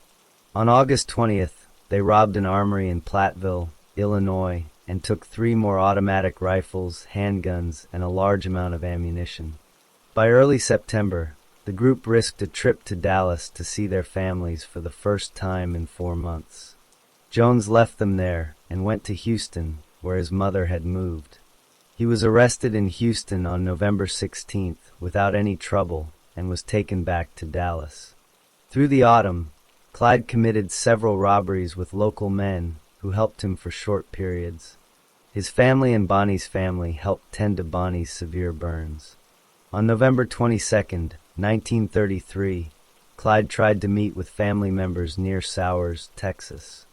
But the Dallas sheriff, Smoot Schmid, and his deputies Bob Alcorn and Ted Hinton were lying in wait nearby. As Clyde drove up, he sensed something was wrong and drove past his family's car. Schmid and his deputies stood up and opened fire with machine guns and an automatic rifle. The family members caught in the crossfire were not hit, but one bullet passed through the car and struck the legs of both Clyde and Bonnie. They escaped that night. On November 28th, a Dallas grand jury issued a murder warrant for Bonnie and Clyde for the killing of Deputy Malcolm Davis from January of that year. This was Bonnie's first warrant for murder. On January 16, 1934, Clyde orchestrated a prison break at the Eastham prison. Several men escaped, including Raymond Hamilton and Henry Methvin. This was the revenge against the Texas prison system that Clyde had wanted for so long. During the escape, a gang member named Joe Palmer shot a prison guard named Major Joe Crowson. Crowson died a few days later in the hospital. This attack brought the full power of the Texas and federal governments into the manhunt for Bonnie and Clyde. The prison chief reportedly promised that everyone involved in the breakout would be hunted down and killed. All of them eventually were, except for Henry Methvin. On Easter Sunday, April 1st, 1934, near Grapevine, Texas, 2 highway patrolmen named H.D. Murphy and Edward Wheeler stopped their motorcycles. They thought a motorist needed help. Clyde and Henry Methvin opened fire with a shotgun and handguns. They killed both officers. An eyewitness said he saw Bonnie fire the fatal shots, and this story was widely reported. Methvin later claimed that he fired first because he mistakenly thought Clyde wanted the officers killed, and then Clyde joined in. The public was outraged by these killings. Newspapers printed exaggerated stories. One story claimed an eyewitness saw Bonnie laugh at the way one officer's head bounced on the ground. Another story said police found a cigar, but with small teeth marks that they claimed were Bonnie's. Several days later, the murdered officer's fiancée wore her wedding dress to his funeral. This attracted more photos and newspaper coverage. The eyewitness's story was later shown to be unreliable, but the damage was done. The public wanted Bonnie and Clyde dead. The highway patrol boss offered a reward of $1,000 for their bodies. The Texas governor added another reward of $500 for each killer. For the first time, there was a specific price on Bonnie's head because so many people believed she had shot the officer. 5 days later, on April 6, 1934, Clyde and Henry Methvin killed a 60-year-old constable named William Campbell near Commerce, Oklahoma. He was a widower and father. They kidnapped the Commerce police chief, Percy Boyd, and took him across the state line into Kansas. Then they let him go. They gave him a clean shirt, a few dollars, and Bonnie asked him to tell the world that she did not smoke cigars. Boyd identified both Bonnie and Clyde to authorities, but he did not learn Methvin's name. An arrest warrant was issued for the Campbell murder, naming Clyde Barrow, Bonnie Parker, and an unknown man. For the first time, Bonnie was seen in the public mind as a killer who actually pulled the trigger herself. A Dallas newspaper ran a cartoon showing an empty electric chair with a sign on it saying reserved, and the words Clyde and Bonnie. After Clyde got out of prison in February 1932, he began robbing places with a man named Ralph Fultz. They wanted to get money and guns, so they could attack the Eastham prison where Clyde had been hurt. They robbed stores and gas stations, not banks. On April 19, 1932, Bonnie Parker and Ralph Fultz were caught trying to break into a hardware store in Kaufman, Texas. They were trying to steal guns. Bonnie stayed in jail for a few months, but the grand jury did not charge her, so she was let go. Fultz was found guilty and sent to prison. He never came back to the gang. While Bonnie was in the Kaufman County Jail, she wrote poetry to pass the time. A few weeks after she got out, she went back to Clyde.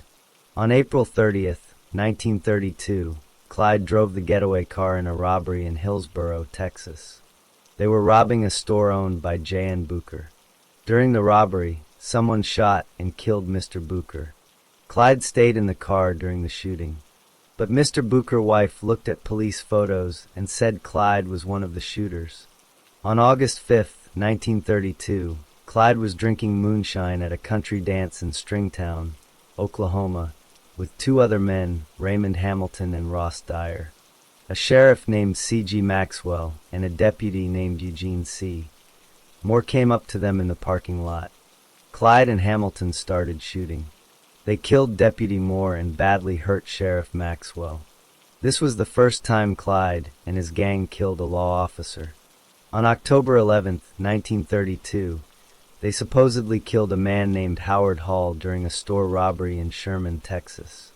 Some later historians were not sure if this really happened.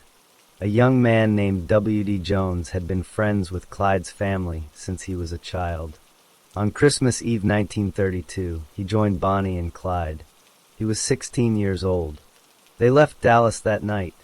The next day, Christmas Day, Jones and Clyde stole a car in Temple, Texas. While they were stealing it, they killed the owner, a young family man named Doyle Johnson. On January 6, 1933, Clyde killed a deputy named Malcolm Davis in Dallas. Clyde, Bonnie, and Jones had walked into a police trap that was meant for a different criminal without knowing it. By this time, the gang had killed 5 people since April of the year before.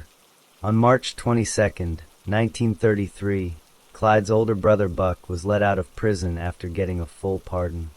Buck and his wife Blanche came to stay with Clyde, Bonnie, and Jones in a hideout they had rented in Joplin, Missouri.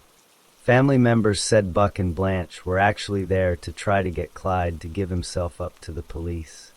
The group drew attention in the quiet neighborhood. They played loud card games late at night and drank beer. The men came and went at all hours, making noise. Clyde accidentally fired his automatic rifle inside the apartment while cleaning it. No neighbors went to the house to complain, but one person called the Joplin Police Department with suspicions. The police thought they were dealing with people who sold illegal liquor, not murderers. On April 13, 1933, 5 police officers in 2 cars went to the Oak Ridge Drive address. When they got there, Clyde, Buck, and Jones started shooting. They killed Detective Harry McGinnis and badly wounded Constable J.W. Harriman, who later died. Bonnie also fired the automatic rifle as the others ran to the car. The gunfire forced a highway patrol sergeant to hide behind a large oak tree. Bonnie got into the car with the others. Blanche ran after her dog that had gotten loose, and they pulled her into the car as they drove away. The officers who survived later said they had only fired 14 shots. 1 bullet hit Jones in the side. Another hit Clyde, but was stopped by a button on his suit coat. A bullet that bounced off a wall grazed Buck. The gang got away, but they left most of their things behind at the apartment. This included Buck's parole papers, a lot of guns, a poem Bonnie had written by hand, and a camera with several rolls of film that had not been developed yet. The police developed the film at a local newspaper office. They found many photos of Bonnie, Clyde, and Jones posing with guns and pointing them at each other. The newspaper sent the photos and Bonnie's poem out over the news wire. One photo showed Bonnie holding a pistol and clenching a cigar in her teeth. All of a sudden, the Barrow Gang was on the front page of newspapers all across the United States. For the next 3 months, The group traveled from Texas up to Minnesota. In May 1933, they tried to rob a bank in Lucerne, Indiana, and successfully robbed another bank in Okabena, Minnesota.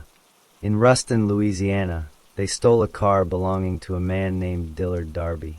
They also kidnapped Darby and a woman named Sophia Stone.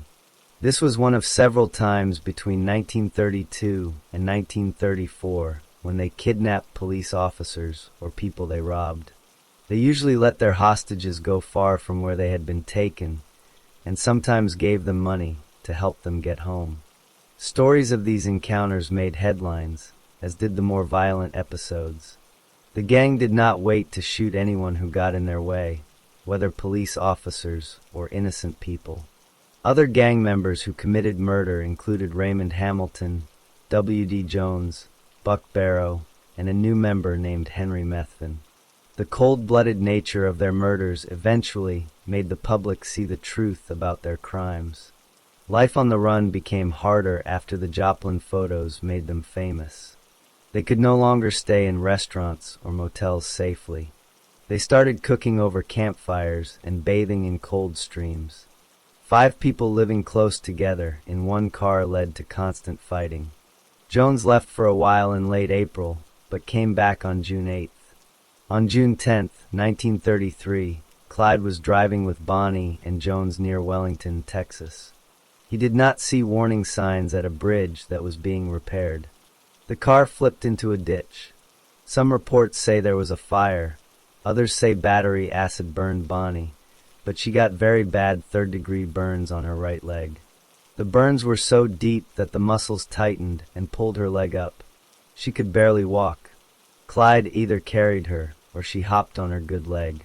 They got help from a nearby farm family, then kidnapped a sheriff and a city marshal. They left the 2 officers handcuffed to a tree outside Eric, Oklahoma. The 3 met up with Buck and Blanche and hid in a tourist court near Fort Smith, Arkansas, while they tried to help Bonnie heal. While they were there, Buck and Jones messed up a robbery and killed a town marshal named Henry Humphrey in Alma, Arkansas. They had to leave quickly, even though Bonnie was still badly hurt. In July 1933, the gang checked into the Red Crown Tourist Court south of Platte City, Missouri. The place had 2 brick cabins with garages between them. The gang rented both. To the south stood a popular restaurant that was often visited by Missouri highway patrolmen. The gang seemed to do things that drew attention. Blanche signed the group in as 3 guests, but the owner could see 5 people getting out of the car. He noticed that the driver backed the car into the garage instead of pulling in forward, which was a common trick for a quick escape. Blanche paid for the cabins with coins instead of paper money. She did the same when buying 5 dinners and 5 beers. The next day, the owner saw that his guests had taped newspapers over the windows of their cabin. Blanche again paid for 5 meals with coins. She was wearing jodhpur riding breeches, which were not typical clothing for women in that area. People remembered this detail even 40 years later. The owner told a highway patrol captain about the group.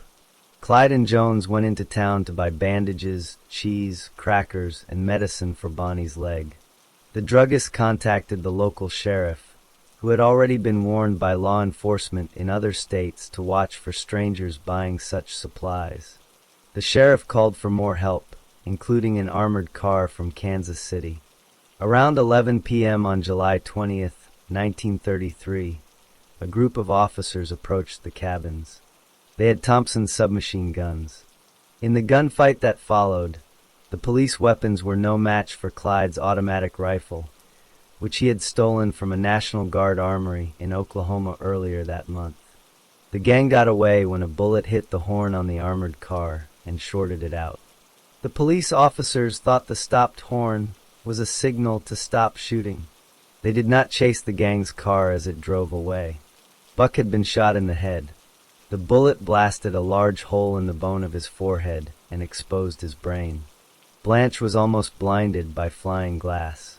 On July 24, 1933, the gang camped at Dexfield Park, an abandoned amusement park near Dexter, Iowa. Buck was barely awake. He could sometimes talk and eat, but his head wound was so bad that Clyde and Jones actually dug a grave for him. Local people noticed their bloody bandages. Police officers found out that the campers were the Barrow Gang. Local police and about 100 onlookers surrounded the group. The gang soon came under fire. Clyde, Bonnie, and Jones escaped on foot. Buck was shot in the back. He and Blanche were caught by the officers. Buck died from his head wound and pneumonia 5 days later at a hospital in Perry, Iowa. For the next 6 weeks, Clyde, Bonnie, and Jones traveled far from their usual area. They went west to Colorado, north to Minnesota, and southeast to Mississippi. They kept committing armed robberies. On August 20th, they robbed an armory in Platteville, Illinois, and took 3 more automatic rifles, handguns, and a large amount of bullets. By early September, the group risked a trip to Dallas to see their families for the first time in 4 months. Jones left them there and went to Houston, where his mother had moved.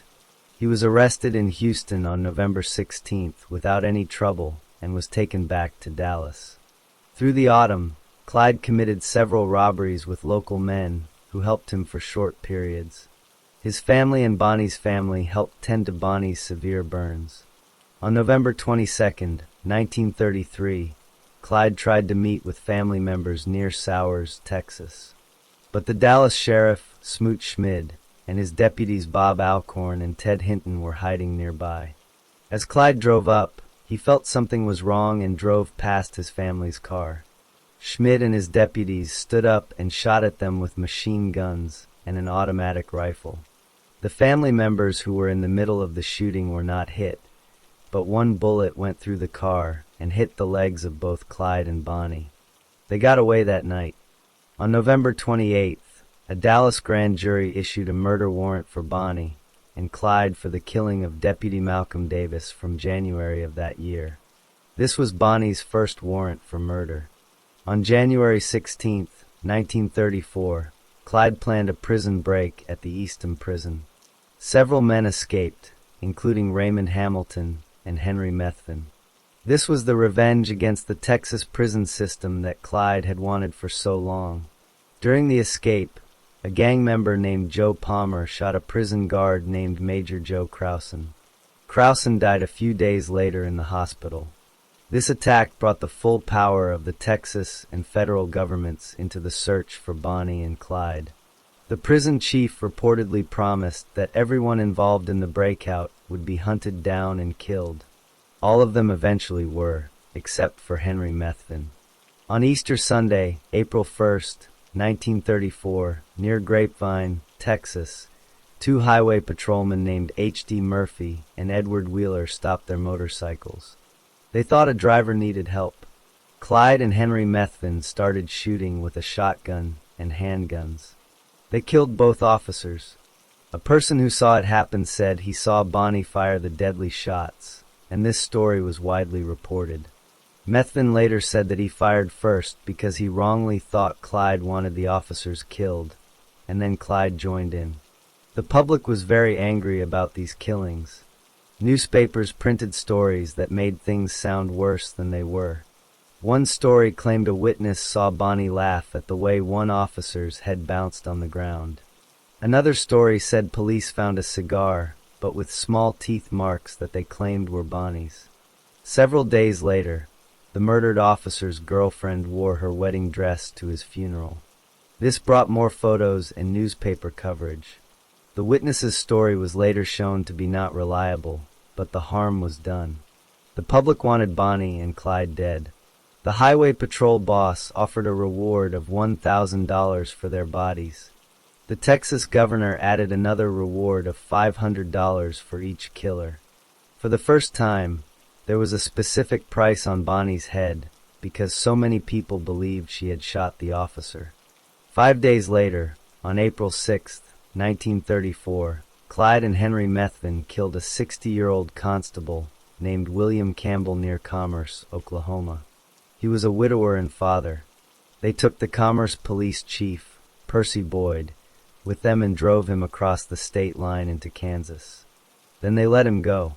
They gave him a clean shirt, a few dollars, and Bonnie asked him to tell the world that she did not smoke cigars. Boyd told the police who Bonnie and Clyde were, but he did not learn Methvin's name. An arrest warrant was issued for the Campbell murder, naming Clyde Barrow, Bonnie Parker, and an unknown man. For the first time, Bonnie was seen by the public as a killer who actually pulled the trigger herself. A Dallas newspaper ran a cartoon showing an empty electric chair with a sign on it saying "Reserved," and the words Clyde and Bonnie. The Texas Department of Corrections decided they needed someone with experience to hunt down Bonnie and Clyde. They contacted a former Texas Ranger captain named Frank Hamer. Hamer was retired at the time, but his commission as a ranger had not expired. He was known throughout Texas as a tough and determined lawman. He had spent 20 years capturing criminals and had been officially credited with killing 53 men. He had also been wounded 17 times himself. Hamer accepted the assignment as a Texas Highway Patrol officer. He was given the specific task of taking down the Barrow Gang. He began tracking them on February 12, 1934. From that point on, he lived out of his car, staying just a town or two behind Bonnie and Clyde wherever they went. Hamer studied the gang's movements carefully. He noticed that they traveled in a large circle that touched the edges of 5 different states. They took advantage of the fact that officers could not chase fugitives across state lines in those days. Hamer charted their path and figured out where they would likely go next. He knew that the gang's travels always centered around visiting family members. At that time, the gang included a new member named Henry Methvin. Hamer learned that Bonnie and Clyde were due to visit Henry's family in Louisiana soon. What Hamer did not know was that Clyde had made an agreement with the Methvin family. He had designated their home as a meeting place in case anyone got separated from the gang. Henry Methvin had recently become separated from Bonnie and Clyde in Shreveport, Louisiana. Hamer put together a posse of 6 men. The group included 3 other Texas officers and 2 Louisiana officers.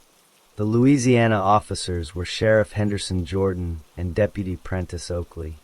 On May 21, 1934, the 4 Texas officers were in Shreveport when they learned that Bonnie and Clyde were planning to visit Henry Methvin's father, Ivy Methvin, in Bienville Parish that evening. The full posse drove to a spot along Louisiana State Highway 154, south of the town of Gibbsland. They chose a quiet stretch of road near the small community of Sales. According to one account, the lawmen were in place by 9 o'clock that night. They waited through the entire night and all through the next day, May 22nd. Bonnie and Clyde did not appear. Other accounts say the officers set up the ambush on the evening of May 22nd. In either case, the posse was still waiting by the morning of May 23rd. They were almost ready to give up. The plan the posse had made involved Henry Methvin's father, Ivy. The officers convinced Ivy to help them. On the morning of May 23rd, they had Ivy park his truck on the shoulder of the road at the spot where they were hiding. They hoped that when Clyde saw the truck, he would slow down to speak with Ivy. This would bring the gang's car close to the posse's position in the bushes. At approximately 9:15 in the morning, the officers heard a vehicle approaching at high speed. It was a Ford V 8 sedan. Clyde Barrow was driving. Bonnie Parker was sitting next to him. As Clyde approached the truck, he slowed down just as the posse had hoped. Deputy Prentice Oakley fired the first shot. Some reports say he fired before any order was given. The other 5 officers immediately opened fire as well. They were armed with automatic rifles, shotguns, and pistols. Clyde was shot in the head and died instantly from the first bullet. One officer later reported hearing Bonnie scream. The officers continued firing even after the car passed them. The vehicle rolled into a ditch about 50 yards down the road. The officers kept shooting even after the car stopped. One of them later said they were not taking any chances. In total, the 6 men fired about 130 rounds. Film taken by a deputy right after the shooting showed 112 bullet holes in the car. About 30 of those bullets had struck Bonnie and Clyde. The parish coroner later counted 17 bullet wounds on Clyde's body and 26 on Bonnie's body. Both had been shot multiple times in the head. One bullet had severed Clyde's spine. The gunfire had been so loud that all 6 officers were temporarily deaf for the rest of the afternoon. After the shooting stopped, the officers inspected the car. Inside they found a large collection of weapons. There were stolen automatic rifles, sawed-off shotguns, and many handguns. They also found several thousand rounds of ammunition and 15 different sets of license plates from various states. Word of the deaths spread quickly. Hamer and 3 other officers drove into town to call their bosses. 2 officers were left behind to guard the bodies. They soon lost control of the crowd that gathered. People came from everywhere to see the bodies of Bonnie and Clyde. One woman cut off bloody locks of Bonnie's hair and pieces from her dress. These were later sold as souvenirs. When one of the officers returned, he was sickened to find a man trying to cut off Clyde's trigger finger. The coroner arrived and reported that nearly everyone was collecting souvenirs. People took shell casings, slivers of glass from the broken car windows, and bloody pieces of clothing. One man had opened his pocket knife and was reaching into the car to cut off Clyde's left ear. The officers finally got the crowd under control and cleared people away from the car. They towed the Ford, with the bodies still inside, to a furniture store that also served as a funeral parlor in the nearby town of Arcadia. The bodies were taken to a small preparation room in the back of the store for embalming. Within hours, the number of people in Arcadia swelled from 2,000 to 12,000. People arrived by carriage, horseback, plane, and train. Sandwiches sold out quickly. The price of beer jumped from 15 cents a bottle to 25 cents. Clyde's father arrived and identified his son's body. He then sat weeping in a rocking chair in the furniture section of the store. Among those who came to identify the bodies were 2 people the gang had kidnapped back in 1933. One was Dillard Darby, the undertaker whose car they had stolen in Ruston. The other was Sophia Stone, who had been kidnapped with him. Bonnie had reportedly laughed when she learned Darby was an undertaker. She had joked that maybe he would work on her body one day. This turned out to be true, as Darby helped the local undertaker with the embalming process. Bonnie's funeral was held on May 26th. More than 20,000 people attended. Her family had trouble even reaching her gravesite because of the crowds. Flowers arrived from all over, some with cards supposedly from other famous criminals like Pretty Boy Floyd and John Dillinger. The largest floral arrangement was sent by a group of Dallas newspaper boys. The deaths of Bonnie and Clyde had sold 500,000 newspapers in Dallas alone. Bonnie was buried in a cemetery called Fish Trap.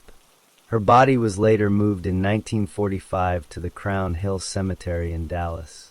Clyde's funeral was private and held at sunset on May 25th. Thousands of people gathered outside the Dallas funeral home, hoping to see the body. Clyde was buried in Western Heights Cemetery in Dallas, next to his brother Buck. The brothers share a single grave marker with the words "Gone but not forgotten." The 6 men who shot Bonnie and Clyde were supposed to split a reward of $26,000. But most of the organizations that had promised reward money changed their minds and did not pay. In the end, each lawman received only $200.23 for his efforts.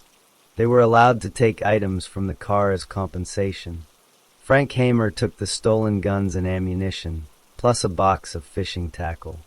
Another officer took Clyde's saxophone, but later returned it to the Barrow family. Officers took Bonnie's clothing as well. When Bonnie's family asked for these items back, they were refused. The items were later sold as souvenirs. The sheriff of Bienville Parish tried to keep the death car for himself, but the woman who legally owned the car sued him and got it back in August 1934. The car still had blood and human tissue on it. The engine still ran despite all the bullet holes. The owner picked up the car in Arcadia and drove it to Shreveport in its gruesome state. From there, she had it trucked to her home in Topeka, Kansas. The bullet-riddled Ford became a popular attraction. It was displayed at fairs, amusement parks, and flea markets for 30 years. People paid $1 to sit in it. In 1988, a casino near Las Vegas bought the car for about $250,000. As of today, the car and the shirt Clyde was wearing when he died are displayed behind glass at a resort in Primm, Nevada. After the ambush, the remaining members of the gang faced justice. Henry Methvin escaped prosecution for the Grapevine murders because his father had helped the posse set up the ambush. But he was prosecuted for other crimes in Oklahoma. He was convicted and served 8 years in prison. He was paroled in 1942. In 1948, he fell asleep drunk on train tracks and was killed by a train. Some people wondered if someone seeking revenge had pushed him. Blanche Barrow was captured at Dexfield Park. She had never carried a gun. She was convicted of assault with intent to kill and sentenced to 10 years in prison. She was paroled in 1939 for good behavior. She returned to Dallas and lived quietly. She worked as a taxi dispatcher and a beautician.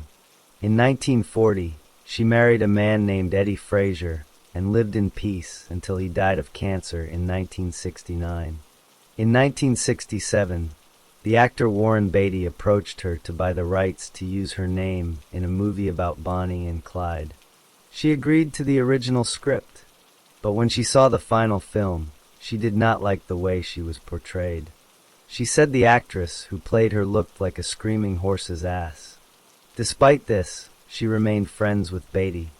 She died of cancer on December 24, 1988, at the age of 77. She was buried in Dallas under the name Blanche B. Frazier. W.D. Jones was arrested in Houston in November 1933. He was returned to Dallas, where he told a long story about his time with the gang. He claimed he had been kept as a prisoner by Bonnie and Clyde. He said many things about their personal lives that were later proven to be lies. But he was convicted of the murder of Doyle Johnson, the man killed during the car theft on Christmas Day 1932. He received a lenient sentence of 15 years. He served 6 years in prison.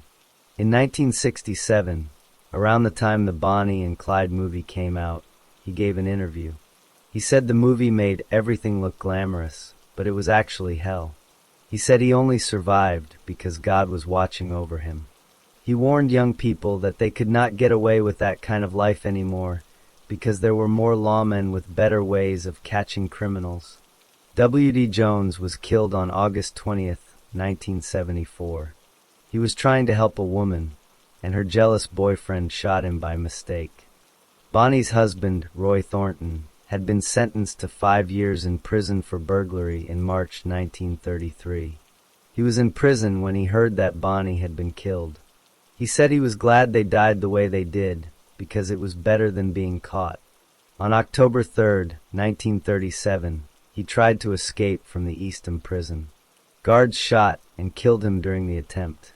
Clyde's accomplices Raymond Hamilton and Joe Palmer, who had escaped from Eastham in January 1934, were both recaptured.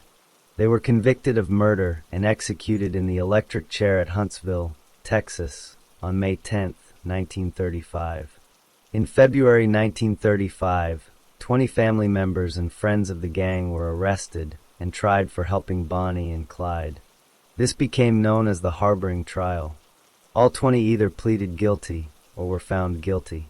Bonnie's mother and Clyde's mother were both jailed for 30 days. Others received sentences ranging from 2 years in prison to just 1 hour in custody. Frank Hamer returned to a quiet life after the ambush. He worked as a security consultant for oil companies. Some people felt he had not given Bonnie and Clyde a fair chance to surrender.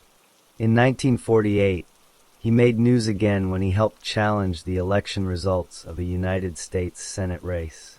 He died in 1955 at the age of 71 after several years of poor health. The deputy who fired the first shot at the ambush later admitted to friends that he had fired too early. He eventually became sheriff of Bienville Parish in 1940. On April 1, 2011, Texas officials honored the memory of the two highway patrolmen killed near Grapevine in 1934. They presented a special commendation to the last living sibling of one of the officers, who was 95 years old. The story of Bonnie and Clyde has lived on in movies, songs, books, and popular culture. Their names became symbols of a criminal partnership, and their legend continues to be told more than 80 years after they died on a quiet road in Louisiana.